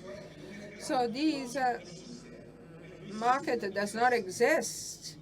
I mean, in some cases it exists. The colleagues and the audience there, they're growing on this market. And it's a different relationship. I mean, we have no network now. It doesn't mean, I mean, we have the biggest backbone. We have the biggest 5G network. We won't have the last mile anymore, and we will look for local partners to serve some clients with local specificities. Nowadays, a conversation between TIM and some of the companies represented there in the past would be, you know, inconceivable because we were competitors. Now there will be more opportunities to work together as partners on the territories. Thank you. At this point, I want to ask Renato Brunetti to ask you some questions. The questions that come through Slido. There are so many questions, we won't go through them all. But maybe Renato can select some. Yes, of course. First of all, thank you. Thank you, Gabriola, for intervening. It's an honor. You're the big winner. You're the winner. You've made it. You've been successful. And you've recently been reappointed as a CEO. Anyway, when will NetCo be fully operational? I can confirm what we have already told. By the end of the summer. Separation will happen in summer. So we understand that you imagine the service company as an ICT company. It's no longer telecommunications. They will offer services. Yes. This allows me to clarify. ServiceCo has a portfolio of activities. There's Brazil. Sometimes we forget Brazil. It is as if it was a world apart. Brazil. Does it create any synergy with Italy? Nobody asked the same question to Deutsche Telekom. So what are the synergies between T-Mobile and Germany? T-Mobile works on a market where there are 3 competitors. They have a good cash flow, and synergies can also be synergies to balance the different risks. So we have Brazil. It's a consolidated market, and a group company that's a cash cow, and we have a business that is the enterprise segment. It is the star. It is the fast-growing segment, and then we have consumers segment. It is a special segment in Italy and in Europe. The fact that there are so many discussions in Europe on the need to consolidate the market for telephone operators shows that this segment is a segment where competition regulation has reached its maximum expression. Now, these companies have to have an ROI. If this return on investment is lower than the capital, nobody will invest. There is an article in the Sunday Time of Sunday. They say at Vodafone UK and 3 UK, they have to merge to improve, to find the money to improve the mobile telephone network. So critical mass is a key element. And this is the question I want to read. Will NetCo merge with Open Fiber? It is not a question to ask me. You shouldn't ask me. As I've always said, and this is my personal opinion, don't misunderstand me, I don't think there is room all over Italy to have 2 FTTH networks. It is a question of return on investment. The easiest example is, imagine highway A14. Imagine that the number of trucks and cars traveling along this highway that doesn't change. Why should you have 2 highways? It's a logical answer. But in some areas, the competition of 2 networks, otherwise it would be only 1 network, like Terna in the energy sector. It would be a monopoly. I don't know whether it is easy in the telecom field. Anyway, in some areas, competition is possible. Not in others, absolutely. And I have a provoking example. Let's assume I don't sell the network for just 1 second. So, if I don't sell it, the inflation has an impact on my capital cost. Do you want to tell me why I shouldn't ask to adjust the wholesale prices to inflation?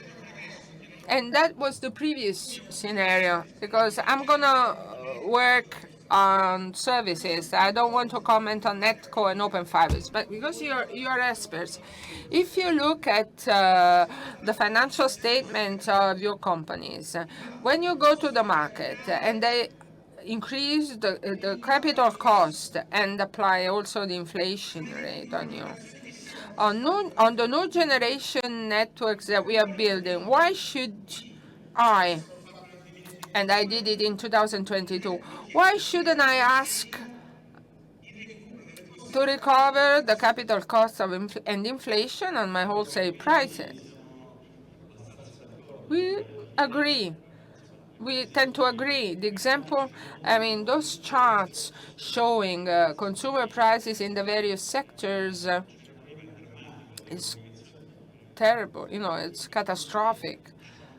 Telecommunications have lost values. Yeah. Pietro, can you give us 5 more minutes? 5? Yes. We still have 5 more minutes. Great. There is one interesting question also.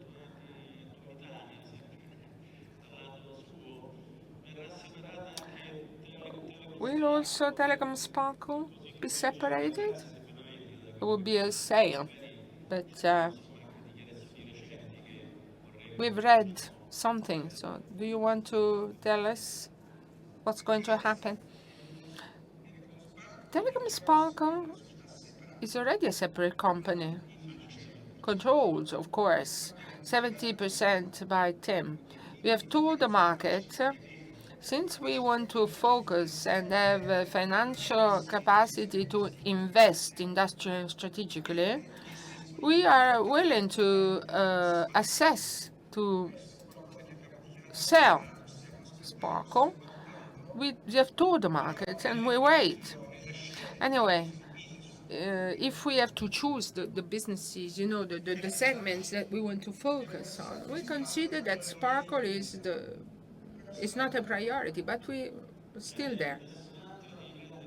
And another question, What's going to be? I mean, what will the telecommunication market be after the acquisition of Vodafone Italy by Swisscom?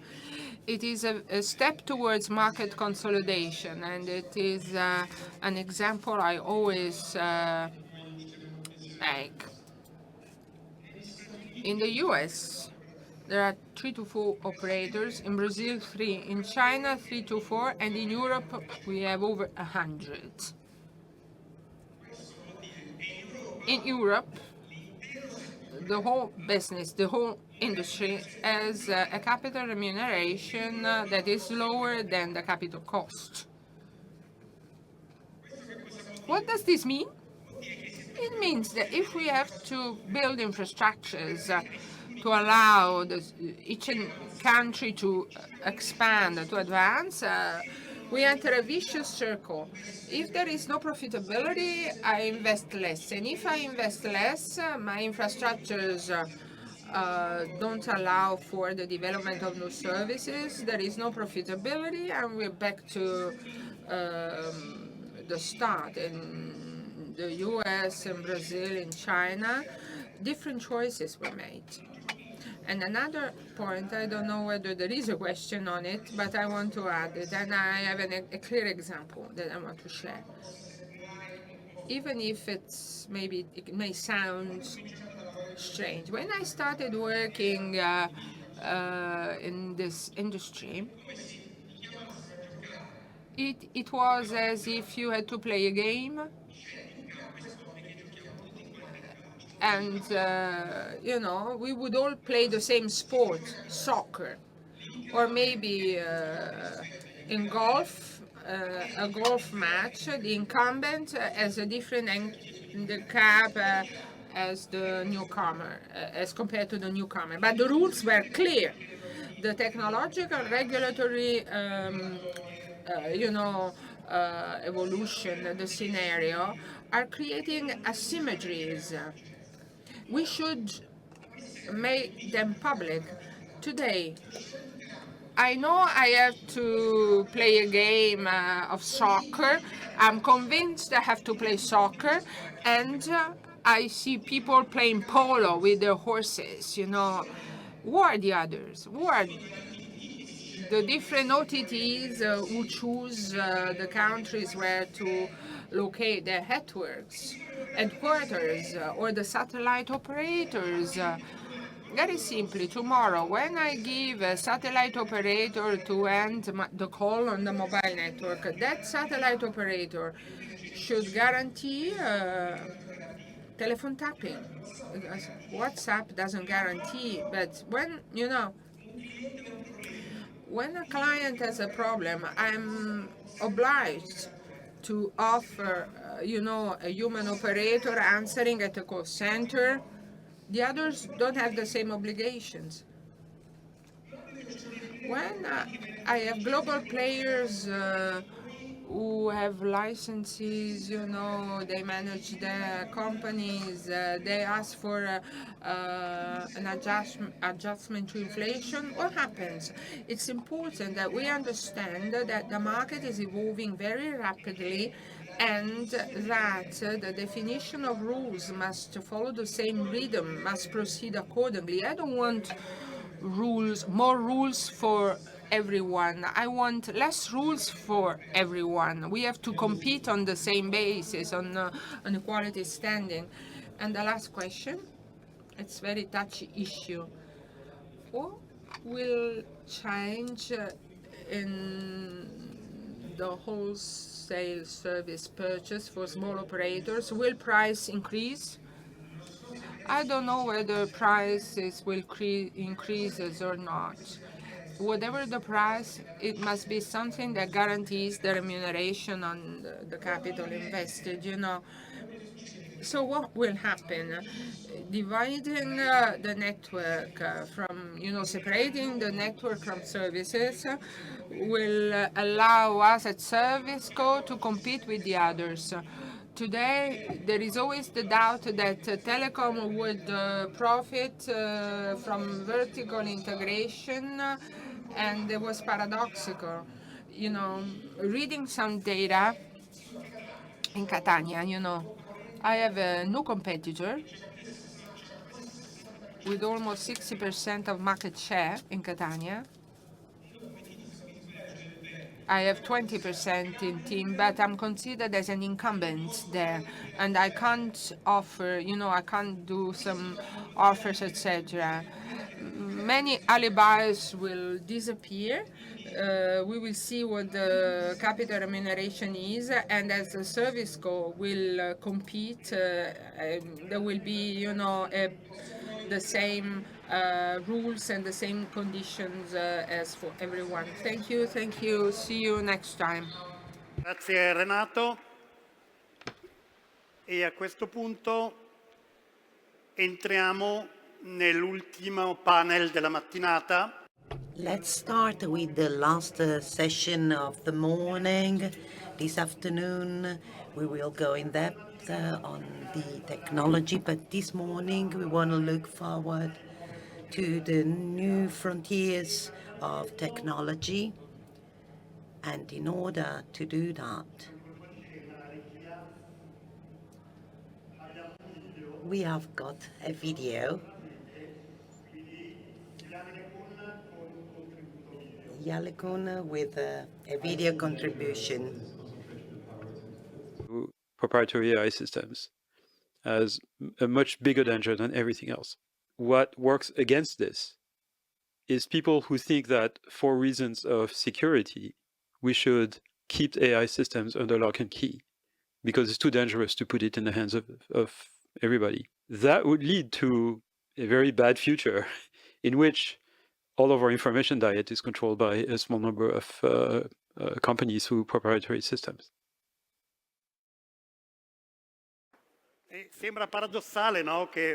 So it seems a paradox that a representative is concerned of the fact that this platform have to be completely open, but this is a good wish.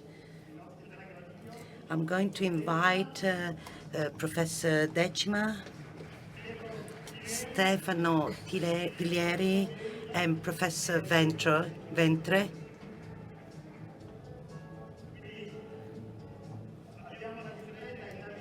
We have an average in the years, but we know the past, so we can foresee the future. Of course, we have the power and the control.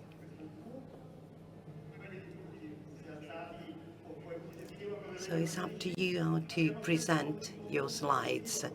We asked to Professor Decina an introduction contribution.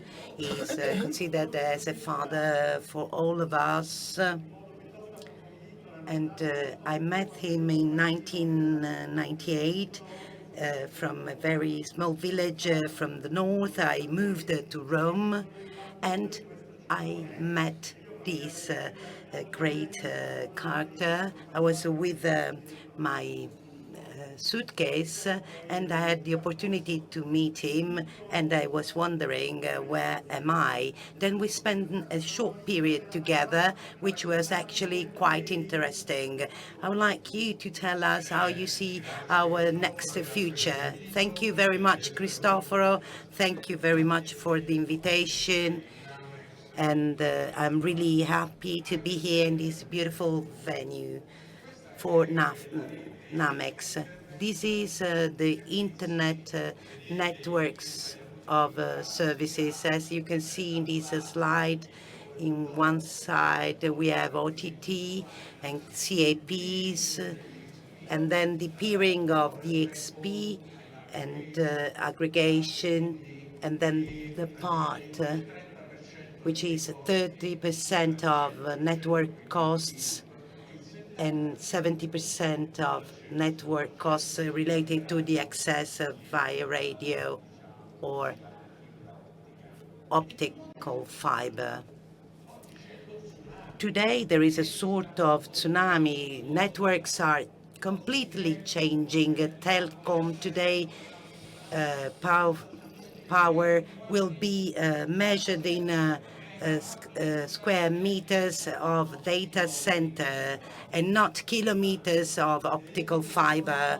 Networks will become autonomical. There is self-awareness, self-consideration, and if my body reaches a temperature or a beat or pressure, all this is autonomously managed by my body without the participation of our inner knowledge. Here we have really an orchestra of the different systems being on the networks, which is made of different pieces: access, core, and transit, and metro, and edge. So everything is virtualized, and these data and analysis are the continuum cloud. All the devices, cloud devices, have to be inserted in the edge, in the metro, and in the core. And this cloud continuum is really directed in a very supreme way. This is a chart of Craig Lebowitz. You see him. There is a man who is really down 200 meters under the land, and he manages everything happening on the internet. Craig let us see in 2011 there was Google was already there, who reached the 45% of internet traffic, and they understood the flattening of the internet. So to create this intermediation between content access networks. So in this way, he created the vision of the hyperscaler. So these hyper giants, let's say, and as you can see, this chart made by Craig in 2020 shows you how the internet traffic, internet model is modified has been modified within 10 years. Could you please turn yourself, because we need to see your face.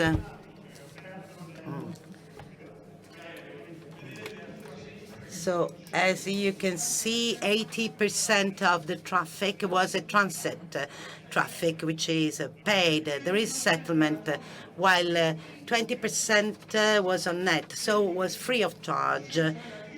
So it was 10 megabit, and in 2020, the access is 1 gigabit, and it became then 80%. So hyperscaler disintermediate the user through the access networks. So this is what has happened. And this is the internet vision today is quite scary. Here we have got the user, and as you can see here, there is the user on the left who asks at the hyperscaler a service. There is a network, which is a private network where there is 70% of internet traffic passing by. And then the content is downloaded in the public networks. Public and peak are the series of networks. This is the situation today. You can see here in the tail only these 6 characters take 60%. I saw some chart showing more than 70% of traffic is divided in the interchange. Now we are talking about neutral network in the private IP or public IP, and here what we see, the content application provider are not only all telco services, messaging, and video. And the voice is that in the 2025 is going to be 60% of the voice is going to be offered directly free of charge by the hyperscaler to everybody in the world. Okay, this is a fair competition, as you can imagine. And let's talk about data center. This is the data center of the hyperscaler, doubling in between 17 and 23, going from 500 to 1,000.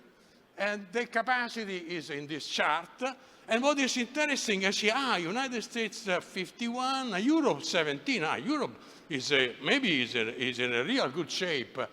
If I go and I see what are the technologies used in the data center in Europe, I see IBM, Azure, Microsoft, Oracle, Google, AWS. There is no one single European technology used in the European data center today. Very few from OVH, from France, and somebody else. The caps are investing a lot of money. They're investing in hosting, data center, a little bit on transport with the fiber cable, and a little bit on delivery, the last router to be attached to the metro. You see the transport and delivery is a little piece, and what we got here, we see, for instance, for the submarine cables, in the framework up to 2022, the investment of caps is low, but the capacity of the caps, since they're being used in new cables, the new fiber cable are with multi-core. One single fiber has 12 core, so it's 12 times the capacity of a single fiber. And so the capacity by the end of 22, you see more than double, and this story is going to go on for the next year. Yeah. This is a very beautiful chart and tells you three things. First, the global capex in the world in 2022, not only the six big, but taking all the cap, is 280 billion, of which 17 billion are for infrastructure, okay, for transport and delivery. The global telcos in the world have a higher capex, 330. In Europe, the European operators are investing $60 billion. So the amount of the money spent for cable and delivery is very, very poor. This is the story that everybody knows. We can take the mobile operators in Europe, mobile operators with more than 500,000 of subscribers. Parlando in inglese, scusate, sono 45. I'll switch to English. There are 45, as I said, in Europe. So 46 for Japan, 3 South Korea, USA 8, and 4 China is more than 500,000. The MFE&O, Europe 580, USA 162, and China, Japan, and South Korea 127. This is the situation, and that's why there is a crisis in NetCo, which really involves in a series of operations. I am going to give you a solution. If a team wouldn't have the debt, would you take off the network? Of course, if I wouldn't be in debt, I wouldn't be obliged to sell the network. But of course, if I've got a debt of 35 billion, of course, I will sell the network and I will reduce the debt. What this chart tells us, this is a beautiful chart which shows a scenario without copper. After we switch off, we have got optical fiber of access. They are all blue ones, all the blue ones of NetCo, which are only of NetCo.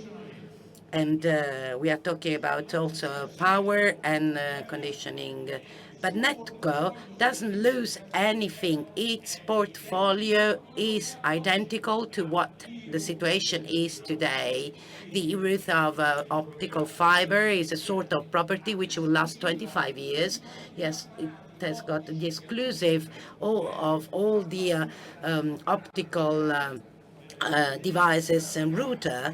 And in the local city, and the optical devices and router are from TEAM. It puts the cloud both in the city and in the cloud continuum. There is the mobile, and it offers platform of application system of nature core. The disgregation already happened with the towers. No one discussed that Italco put out the towers for other operator. It is an infrastructure. It's a pole. It is not fundamental to move business. There are not only towers. Today we have got two different models, which we have got MORAN, Mobile Operator Radio Access Network. So this means that more operator can share anything which is in the same run, giving the pieces of different spectrum. Mobile Operator Connect offers the opportunity to different corners to use the same run which is placed in another country. So there is a possibility to increase competitiveness. So this will become reality. Then we have got the open run, this new technology which will allow to a certain interoperability as for the towers and antennas, and that's how there will be an extra separation related to the activities. And I'm going to conclude with this chart. This is the consolidation, in particular in Italy. We started with 5 operators, and we have got now 4 with the fusion of Vodafone and Fastweb. So we have got only 4 operators. In Europe, we have got consolidation in country. We have got only 1 merger. In Italy, we already did 1. We were 4. Which are the problems related to mergers? The first problem is spectrum cap. So if I would do it with the Vodafone or with the Wind, I would encounter a problem as for abundant in terms of spectrum over the cap. But this is not the case. There is not a problem related to cap. The other point is, I think you understood that the business are 3: infrastructure, consumer, and business and public administration. So enterprises and customer and data center and square meter of data center will be the measure of wellness of operator of the future. Without data centers, I will not be able to manage the users. I need to have my data center as an operator, so they're starting to understand that they have to enter in the business of data centers in order to offer services for users. Today, the services are controlled by TEAM and Fastweb. I thank you very much for listening. Un secondo, che quindi... No, lasciate l'ultima slide, per carità. Potete riproiettarla? Perché l'ultima slide merita il viaggio a Napoli. Perché oltre a una fotografia... This is a snapshot and a suggestion.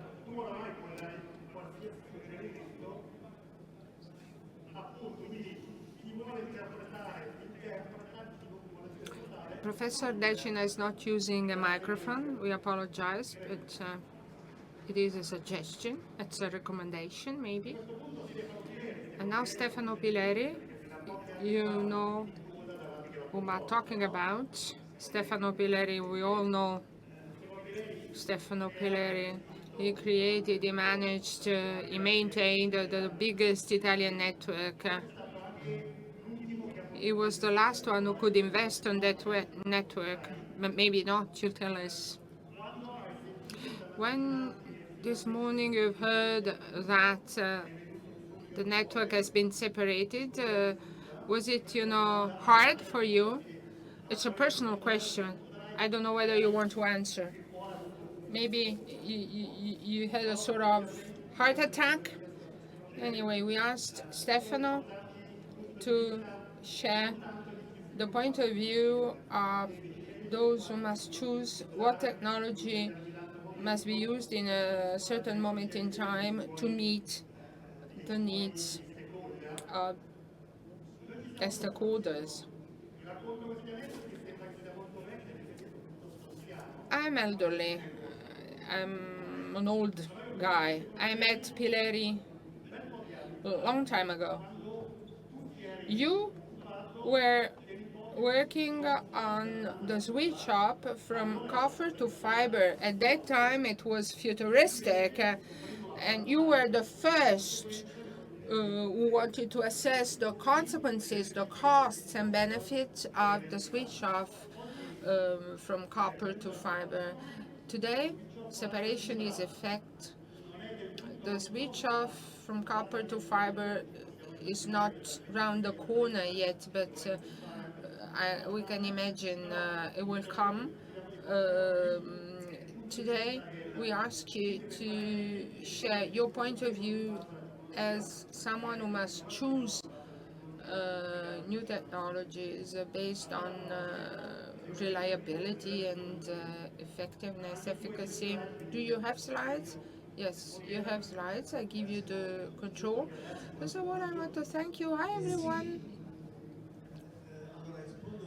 Let me immediately answer. Where are you? I want to answer to your question. We thought, we reasoned on the separation. We've been doing it for ages. It's the separation of the physical network. So we started 20 years ago. Maurizio was there with us, And at that time, there was a different situation. 20 years ago, we would separate the physical infrastructure of the networks because on one hand, we might have more possibilities to compete on services. We might give access to the networks to other operators, and we might also have capital to invest. We might also have new investors, etc. Today, I'm very positive. 20 years later, it's a fact. Of course, the situation, the ownership, has changed, but Pietro has told us that there is also a question of profitability of investments. And 20 years ago, Maurizio has also told us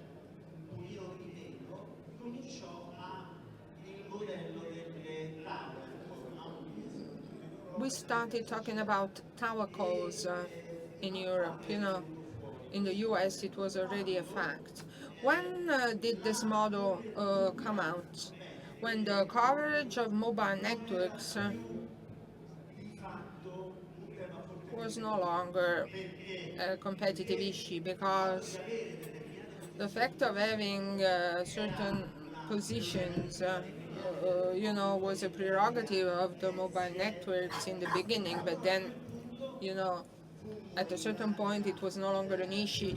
In Italy, we were pioneers together with Vodafone, and we started thinking about sharing, and then we thought of creating a business of tower codes, and it still is a successful business. It was and it still is because it's 20 times higher, 18, 18, 20, Anyway, going back to what I was supposed to say here, what should I tell you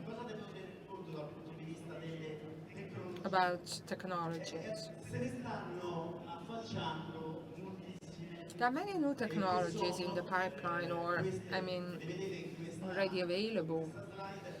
You can see them in this slide. I can't dwell on each and every one, but let me tell you that some are infrastructural technologies. Infrastructural innovations are those that allow to increase the possibility of access and backbone thanks to the evolution of the networks, both mobile and fixed. So what do I mean? 5G, Pietro has mentioned it, and we want to continue, and we are not there yet. We have to guarantee the return on investment.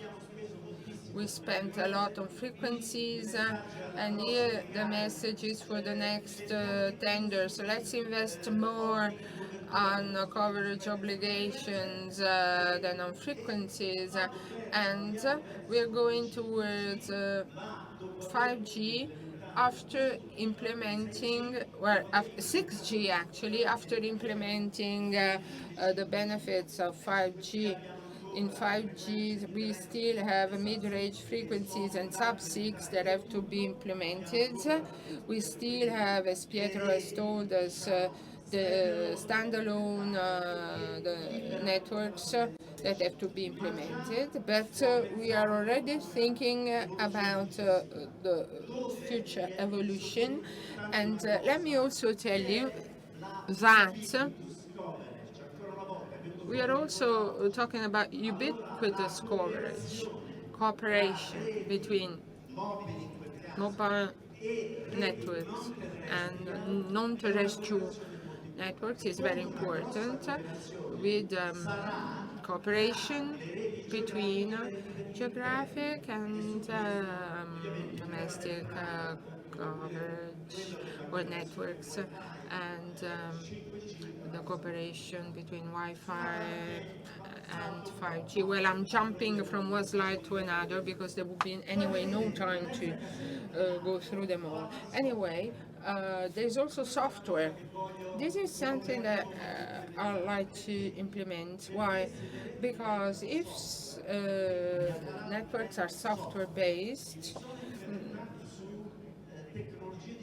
with computing, general purpose computing technologies, but they're not real general purpose. There are important accelerators. You see it, what it takes for artificial intelligence, etc. Anyway, software network will turn the centers in distributed data centers, and that will be the difference as compared to today. Nowadays, data had to circulate around the world because they are all cloud-based. So networks will become distributed data centers thanks to software, and then programmability, and then distribution of APIs that allow networks to become full-fledged platforms. And then I'd like to dwell on AI. Today, well, Cristoforo was asking, how do you want to implement innovation? We want to use innovation in 4 main points. Number one is real-time management of network capacities. From the analysis of how the internet is used, we can plan and change capacity relying on AI algorithms. And the second use is that of maintenance. Based on the analysis of what happens, I can realize whether there is anything occurring. I can change the network to prevent problems. And 2 more uses in the field of services, customer care and telecommunications have always been I've always worked for chatbots, virtual assistants, have been entrusted with customer care, and then marketing, also we can avoid churns, we can keep subscribers, etc. So how can we use these technologies? This is the architecture that Maurizio has also shown. And this is my last slide because I realize I'm out of time. How can I implement this network with AIs and algorithms and people that govern it? I need observability from every element of the network, access, backbone, etc. I can extract data, not as we used to do 20 years ago, every 15 minutes. This is real time. It's non-stop, data going to observability engines. And this data you see up there, in the upper part, thanks to algorithms that are able to process huge amounts of data, I can generate commands that would not, that are very frequent, could not be given by operators, and this allows networks to become computer networks, edge computer networks. They can be controlled by artificial intelligence. Thank you very much.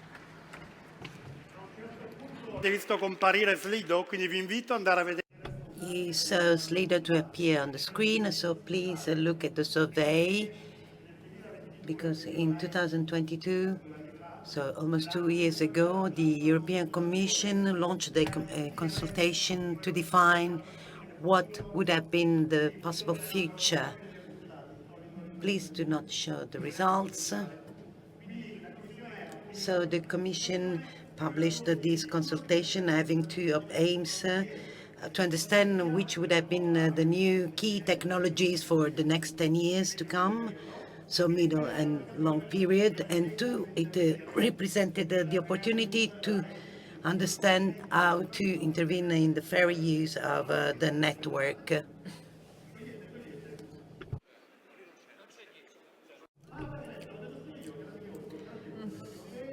Okay. So please, you will see a long list, and if you wonder who developed this list, you will know that the European Commission developed it. There are several questions. Which are technologies where a continent such as Europe has to point, has to focus? I don't see the number of the answers, but it is growing. So I ask Mr. Ventre, Professor Ventre, to take the floor. His intervention is devoted to university and research. He is director of the Apple Academy, which has got his office here in Naples. We know the University Federico II is one of the main university in Italy with a strength point related to the topics we are dealing with. Thank you very much. Tomorrow we will be 800 years old. This is the first faculty in the world, and we will really party. I am not close with the foundation because despite of what has been said, I have to say that we are a bit younger. Good morning, everybody. Well, so I have to talk now on this framework we can develop innovation, and which is the role of university. Which is the role of university? We have to understand, first of all, This is an MLIT charter in order to develop an ecosystem innovation chart. You have a university, company, government, and sometimes we forget which is the important role of the government. This year, we reached 30 years from the inauguration of the ATM network in Naples, finalized project parallel calculation, and we did high performance on the computer 30 years ago. We offered the services online, and this is one of the lost opportunities for our country. Then we should take care of research, teaching, and technological transfer, which is the real problem. Huawei. We are here in Pietrarsa, so please let me give you a metaphor. Let's imagine that this is university, which was going before 150 kilometers per hour in the past, so it was not too slow. This is the industry. You are a bit older. It's a sort of crocodile, which is the problem of the relation between the business world and university. We walk on parallel tracks, which sometimes do not meet, only sometimes. This is the Bayard station, and as you know, this is the site of the first railway station in Italy, and probably in the stations we develop several projects or we launch recruiting activities, but when we are together we walk on separated tracks. So what should we reach? We have to be faster. We professors and academics believe in different churches. I deal with ICT.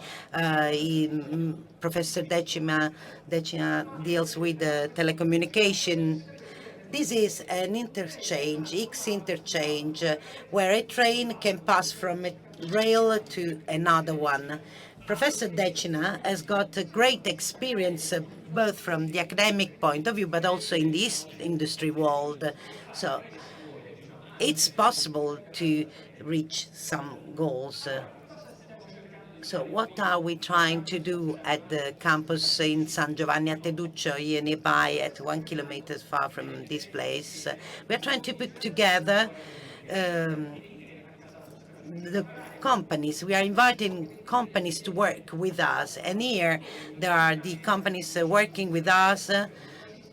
We have got Cisco, Matic Mind, Team, and there are many companies. And the government plays an important role, as mainly the regional government. Ms. Fascione forgot to say that she helps creating an ecosystem for startup and so forth. What do we do in the campus? San Giovanni, of course, there are courses and teaching, engineering. We have got first degree, but we also deal with technological transfer. We develop training, technology transfer. In terms of open innovation, we cooperate with companies and we help our startups. This is the academy systems. There are a lot of them. Many are from telecom sector, such as Team and Cisco, etc. And together with Stefano, we work on the one with Cisco. And we cooperate a lot with Apple. There is an initiative which started in 2016. We have got 300 students coming from different places. We received a lot of requests, and we train on services and mobile technologies. as well as on design, because the world of the apps is a dynamic world related to creativity. We do not work only with the engineer, we do not only select engineers, but we also choose people with different backgrounds, social sciences, etc. This is an important aspect. We try not to teach in the same way we teach at the engineering university. We use a new method, which is a challenge-based learning, which is based on labs and workshop. Young people work on developing new apps, which they will own. They are part of the courses, the training courses. And can we imagine that young people today can learn in a new context which has changed? So it's a different way compared to university system. This is made in a different way. We need different spaces, learning spaces. As you can see, we do not have desks. We have got spaces designed in a way that people can cooperate together. We can refer to a series of metaphors which is related to this methodology. Here we have got a series part of the apps which have been created. Each year we have got 120, 130 apps, of which 50 will be sold, will go on stores. Some of them have been awarded by Apple during the contests on design. And here the yellow one with the rainbow is final at Design Award of Apple, and many of them are related to social topics. So when young people invent apps within our academy are really interested in topics such as inclusion, disability, and so forth. This is the situation, and we also deal with open innovation with businesses and companies. We cannot deal with innovation without putting together companies and university. The time goes really fast, so there is no sense. Technologies are interconnected, so it is not really smart to think about solving a problem related to an infrastructure without having a vision, a 360-degree vision. So for us, it's important as well. Sometimes we invent as academics solutions to problems that do not exist. So we need to cooperate on these ideas. These are some of the companies, such as Micro Innovation Hub. We are going to receive Cineca, HP Center, the Agency for the National Cybersecurity. We have also other companies coming, such as infrastructure, the railway company. And this is very nice. We also receive teams related to startups. There is an incubator, and we are partner of companies which develop startup accelerators in the area of bioeconomy, because in the campus there is not only our world, but there is also the world of deep tech, included the bioeconomy world. I thank you very much for the attention.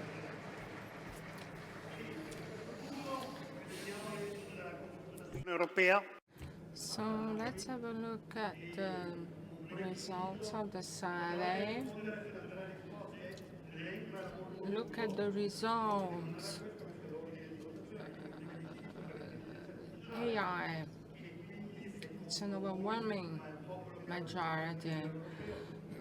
It confirms also the European results. So after AI, low orbit satellite communications, open networks, and cloud brands, you're still voting. And 6J, Maurizio, What? Where are we with 6G? Microphones, please. 5G and 6G is the same. We have heard that generations change every 20 years and not every 10 years. 5G is lagging behind. We don't have the standalone yet. The telco have not used cloud. They do not know how to do slicing. Slicing is expensive. What is expensive? The digital twin. If I have to take the Telecom Italia network, I have to virtualize it. I need the sensors, etc. It's incredibly expensive. Now they do 5G private networks. Why? Because it's one single network. It is cheaper. And the obstacle for 5G is the cost of virtualization of the slice of the network at their disposal. These are the true problems for the telcos. Unfortunately, Professor Decina doesn't use the microphone. So we will see what happens. I agree with this. AI is the most disruptive factors. You know, interestingly, it's the first time it happens. If you compare with the European result, it's the same. AI, I mean, is general. Anyway, the other elements, it's very democratic, you know. There is a majority, there is a single party, and then there are lots of small parties, which gives the idea of how many chapters we can open. You have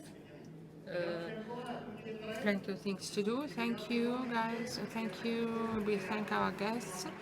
So let's start the last bit of our morning session.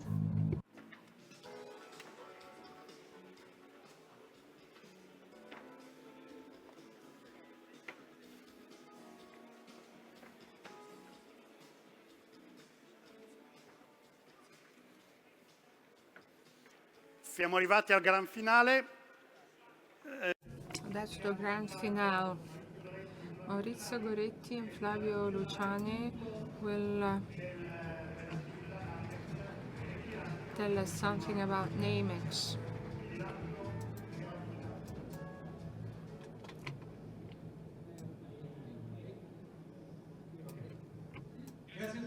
Thank you. I hope you have enjoyed the session so far. I was in the first row. The panels were so interesting for me. I hope it was the same for you. Flavio and I are the obstacle between you and your lunch.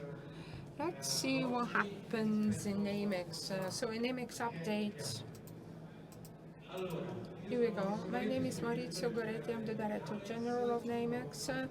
With Flavio Luciani here is the Technical Director. A couple of words on Namex. Its legal entity, Namex, is a consortium. It's neutral and non-profitable.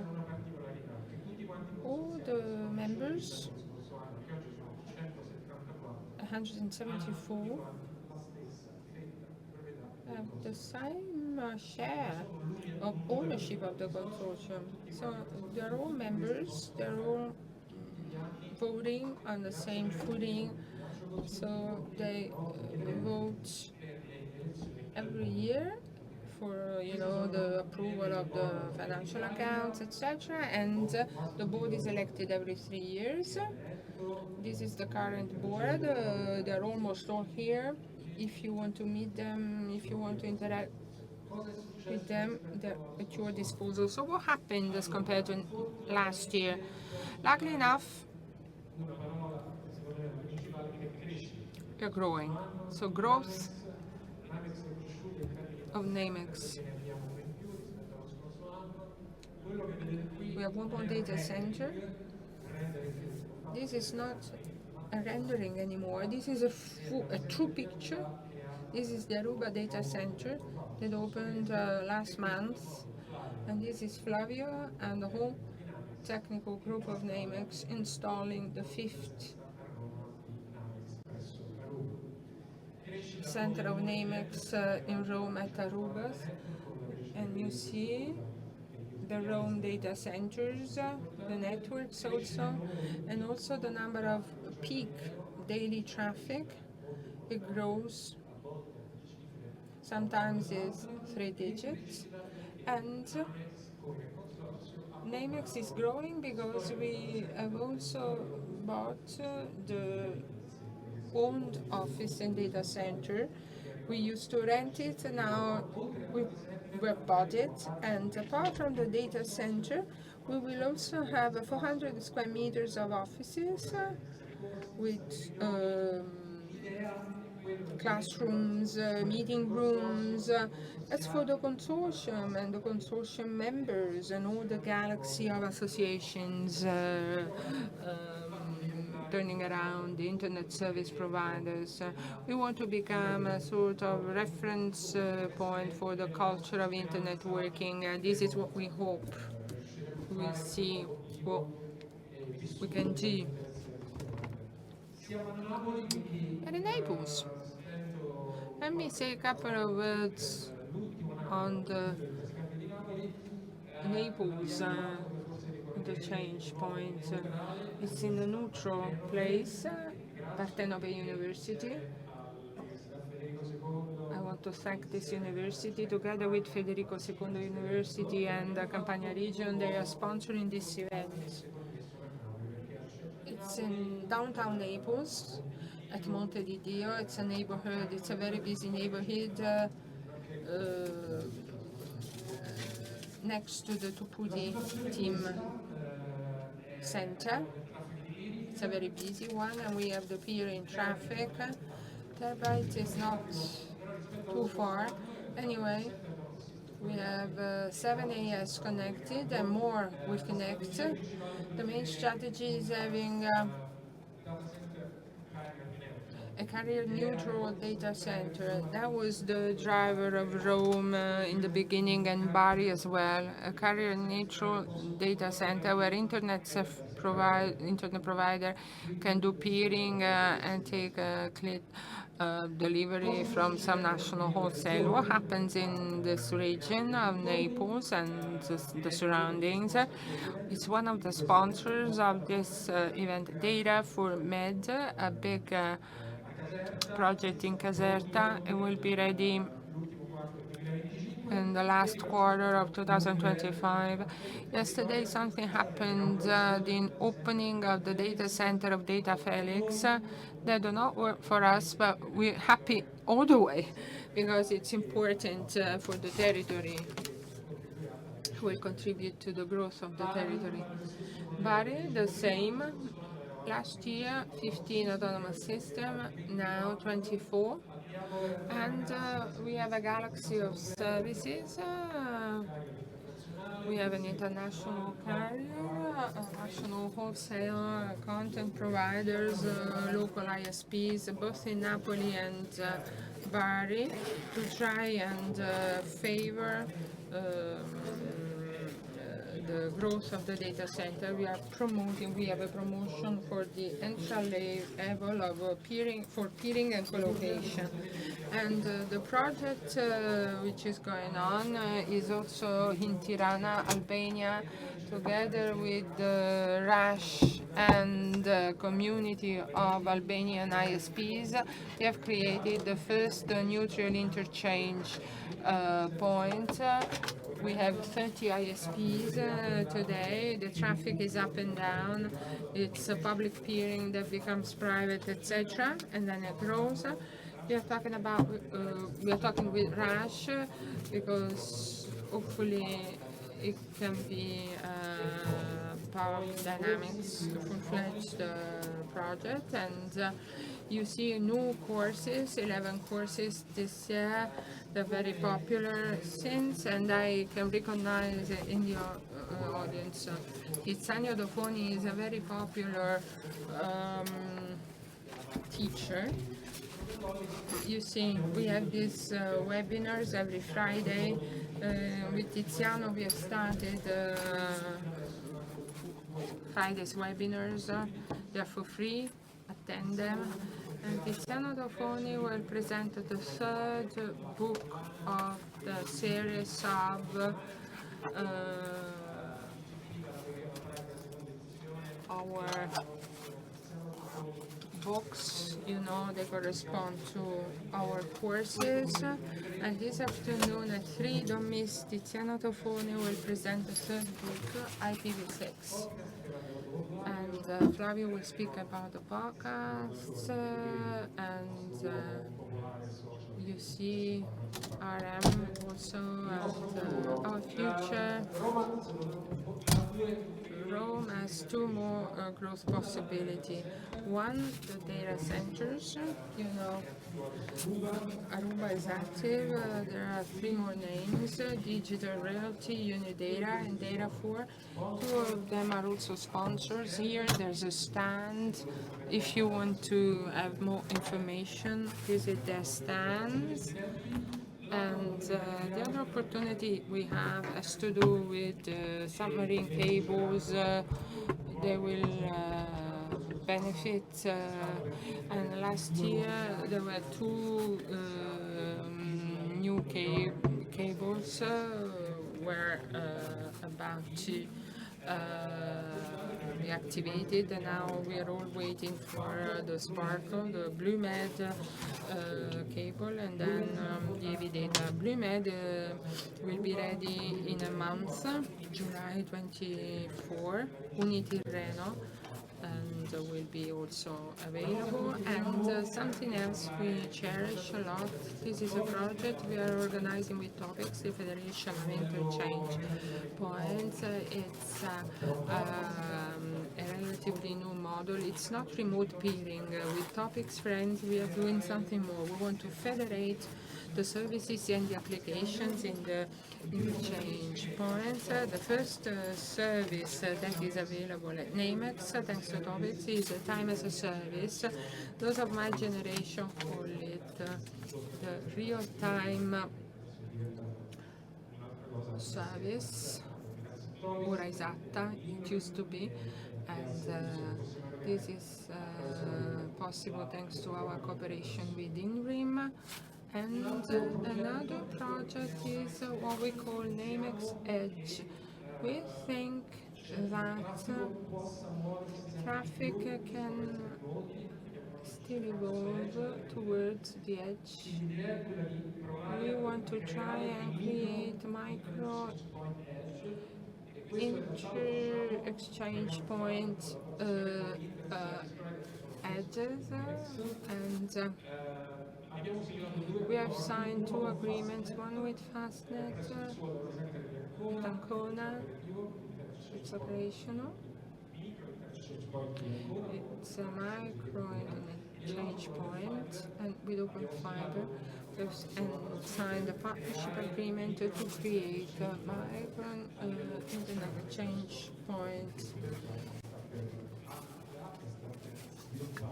at the Open Fiber's points. And last Friday with Fabio we entered an agreement at the National Cybersecurity Agency on a specific topic. Flavio has been working a lot also at an international level on the security of interdomain traffic, and this afternoon Roberto Garamia will summary on what the agency is doing in general in the world of domain traffic. It will be an interesting opportunity, and this last slide has to do with a meeting we had with Pietro Grasso, a former judge, past president of the Senate, who is now the president of a foundation named Sparks of Future, that wants to promote the culture of law compliance. They work with schools. They have already met thousands of school goers. Next year we will also talk about the internet. We will collaborate with them. We will give our contribution. We will meet students, pupils, and internet service providers.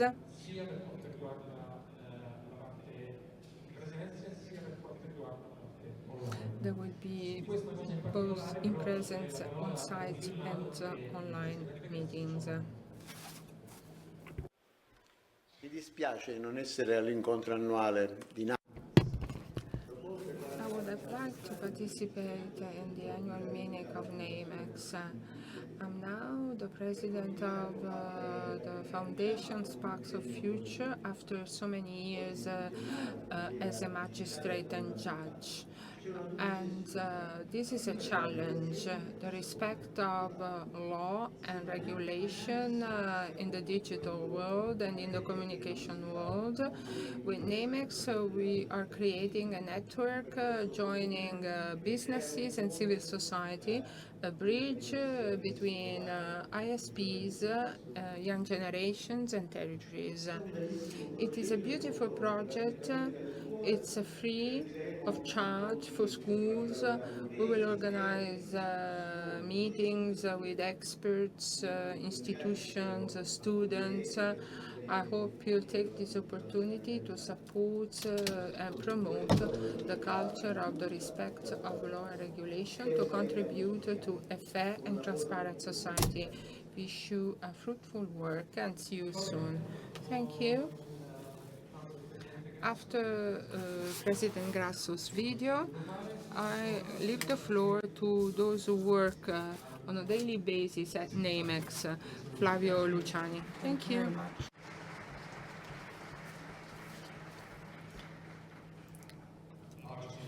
So just an information, there is still a poll which is open. So if you like to vote to this survey, at the end of this presentation, Christopher will read us the results. I try to go on with the Maurizio's presentation. And I try to think and share with all of you, which is the point of view related to technology of NAMEX and all the technical update related to the activities. Maurizio already showed you some numbers. In general, we can say that NAMEX group, from the technical point of view, try to follow every day the strategy dictated by the consortium on one end, and on the other hand, NAMEX keep on growing in terms of interconnected networks and traffic, exchange traffic. Not only NAMEX is not only a point of peering, but is a physical infrastructure where operators interconnect and share information related to traffic and services. So we do not only have these sole related to peering. All people, all members know our structure, our technological structure, which is distributed in a quite important way in Rome. But on the other hand, this infrastructure also foresees a passive component, which is important as well as the peering infrastructure. We are active on Rome. We connected 2 months ago from NOC. We extended and distributed more and more our optical infrastructure. So the distribution has been made in order to increase the capacity of the 4 networks at a remote way. And we increased the capacity of data centers of this star configuration, which has got its core in Via Letizia. There is an increasing number of interconnection, not only within our data center, but also outside our data center. We follow the development, the growth of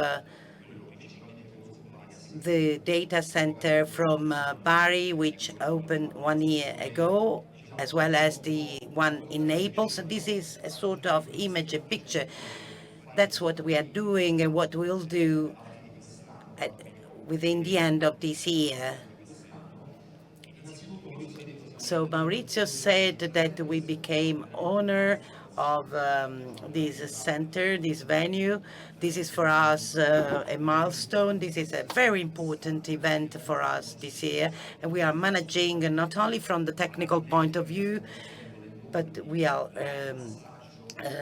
managing the handover, which is the passage from Cineca, which was the previous owner of this venue. This involves a series of activities from the regulation point of view, but also from the technical and point of view.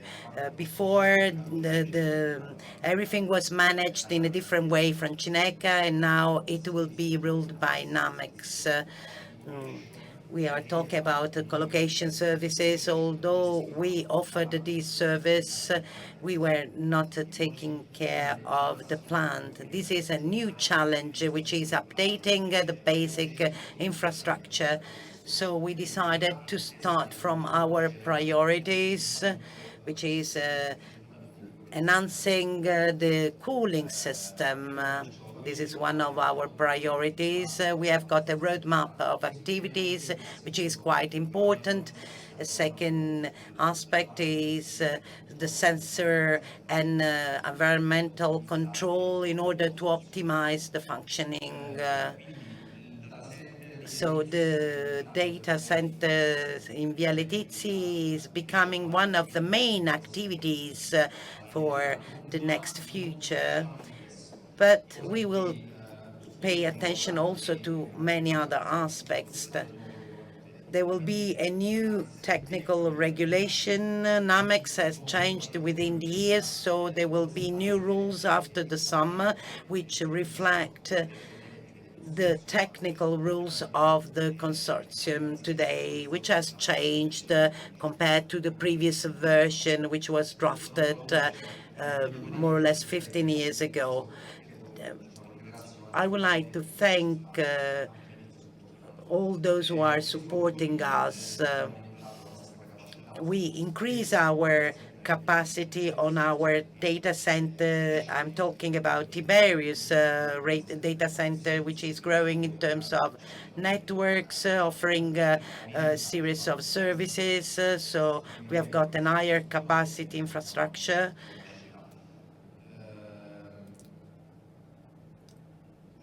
Then another work I'm really proud of. We have been working in restructuring all the software aspects at internal way to manage the users and the clients, and this will reflect on a new customer portal, and this is a consequence of this internal restructuration. So the traffic will be more precise compared to the one of today. There is an increase in support for new members. We are working together with Rome 3 and Project Cathara, a copy for new members that can use in order to do a series of tests before going into a production center.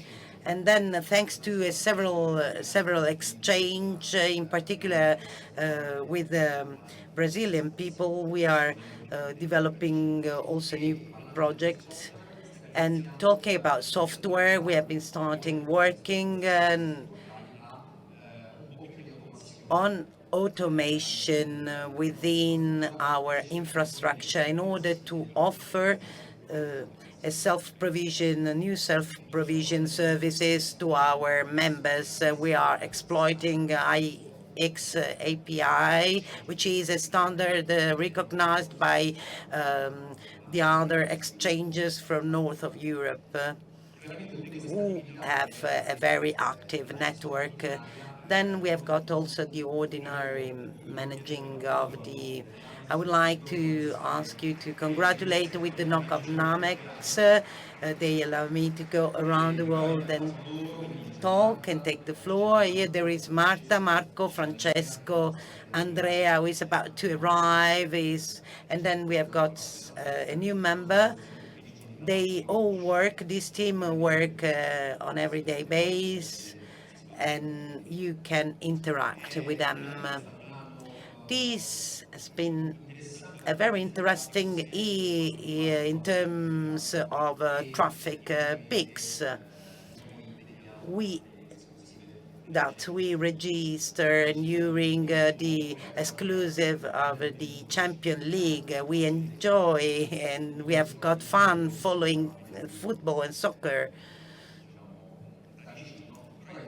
in such a close way. It is interesting because this is an example on how such an important event on streaming reflects on the network, giving good results. At the beginning, it was not so easy, and we were closer to small operators who so assisted to saturation problems which were solved in a fast way. Soccer remains one of the main points related to traffic peaks, but there was also the concert of 1st of May, which developed a certain traffic. There are updates on fortnights. So there are sounds of Fortnite, which is a game, and they keep us awake early in the morning. In NAMEX, we have got peering networks distributing these kind of contents. So if we reach a good capacity of distribution, this is really a great result for us. Then we have RoamNog. This is a group, a formal and informal group of people that we launched last year. NAMEX launched this initiative and we manage it from the organization point of view, but this is a NOG initiative and not a NAMEX one. We have got a mailing list. We are 150 people, and we meet every third Tuesday of every month at the brewery in San Lorenzo. We stay in this area nearby NAMEX. But of course, the location can change within the time. Normally, we have 30, 40 people. I invite you, either if you are in Rome or if you are outside Rome, if you are enthusiastic and you want to be part of this team, please register to the mailing list so to stay up to date for our daily activities. And here, the last slide. It's a bit difficult for me. I excused myself before, but I would like to keep your attention for 2 more minutes. I would like to talk about Carlo Vendetti, who was a friend of NAMEX for many years. I remind him, he was not a staff member, but he was really a friend of NAMEX. He was passionate, he was interested, he asked us, he wanted to know when he could have reached us, and he spent many hours within the years within the data center of Via Letizia. Unfortunately, 2 months ago, he disappeared. He left us, and I would like to remember him as an example, not only from the professional point of view, and he will be an example for me as a passionate person, but because I remember him as a strong husband, a very sweet father, and is somebody from whom I take example.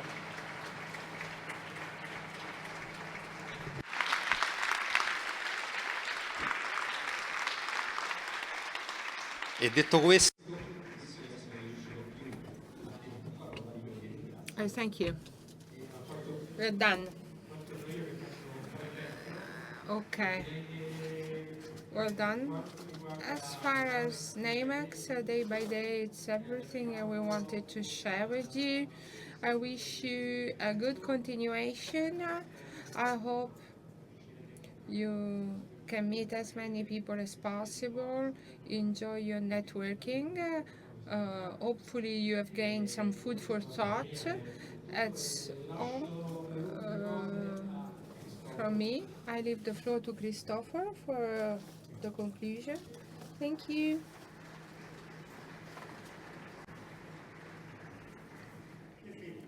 Yes, thank you all. Thank you for staying so long. Thank you. I want to thank all the technical staff. I want to thank the sound engineers and all the staff who have helped us. I want to thank you. I think that we can definitely devote this event to Carlo. Thank you.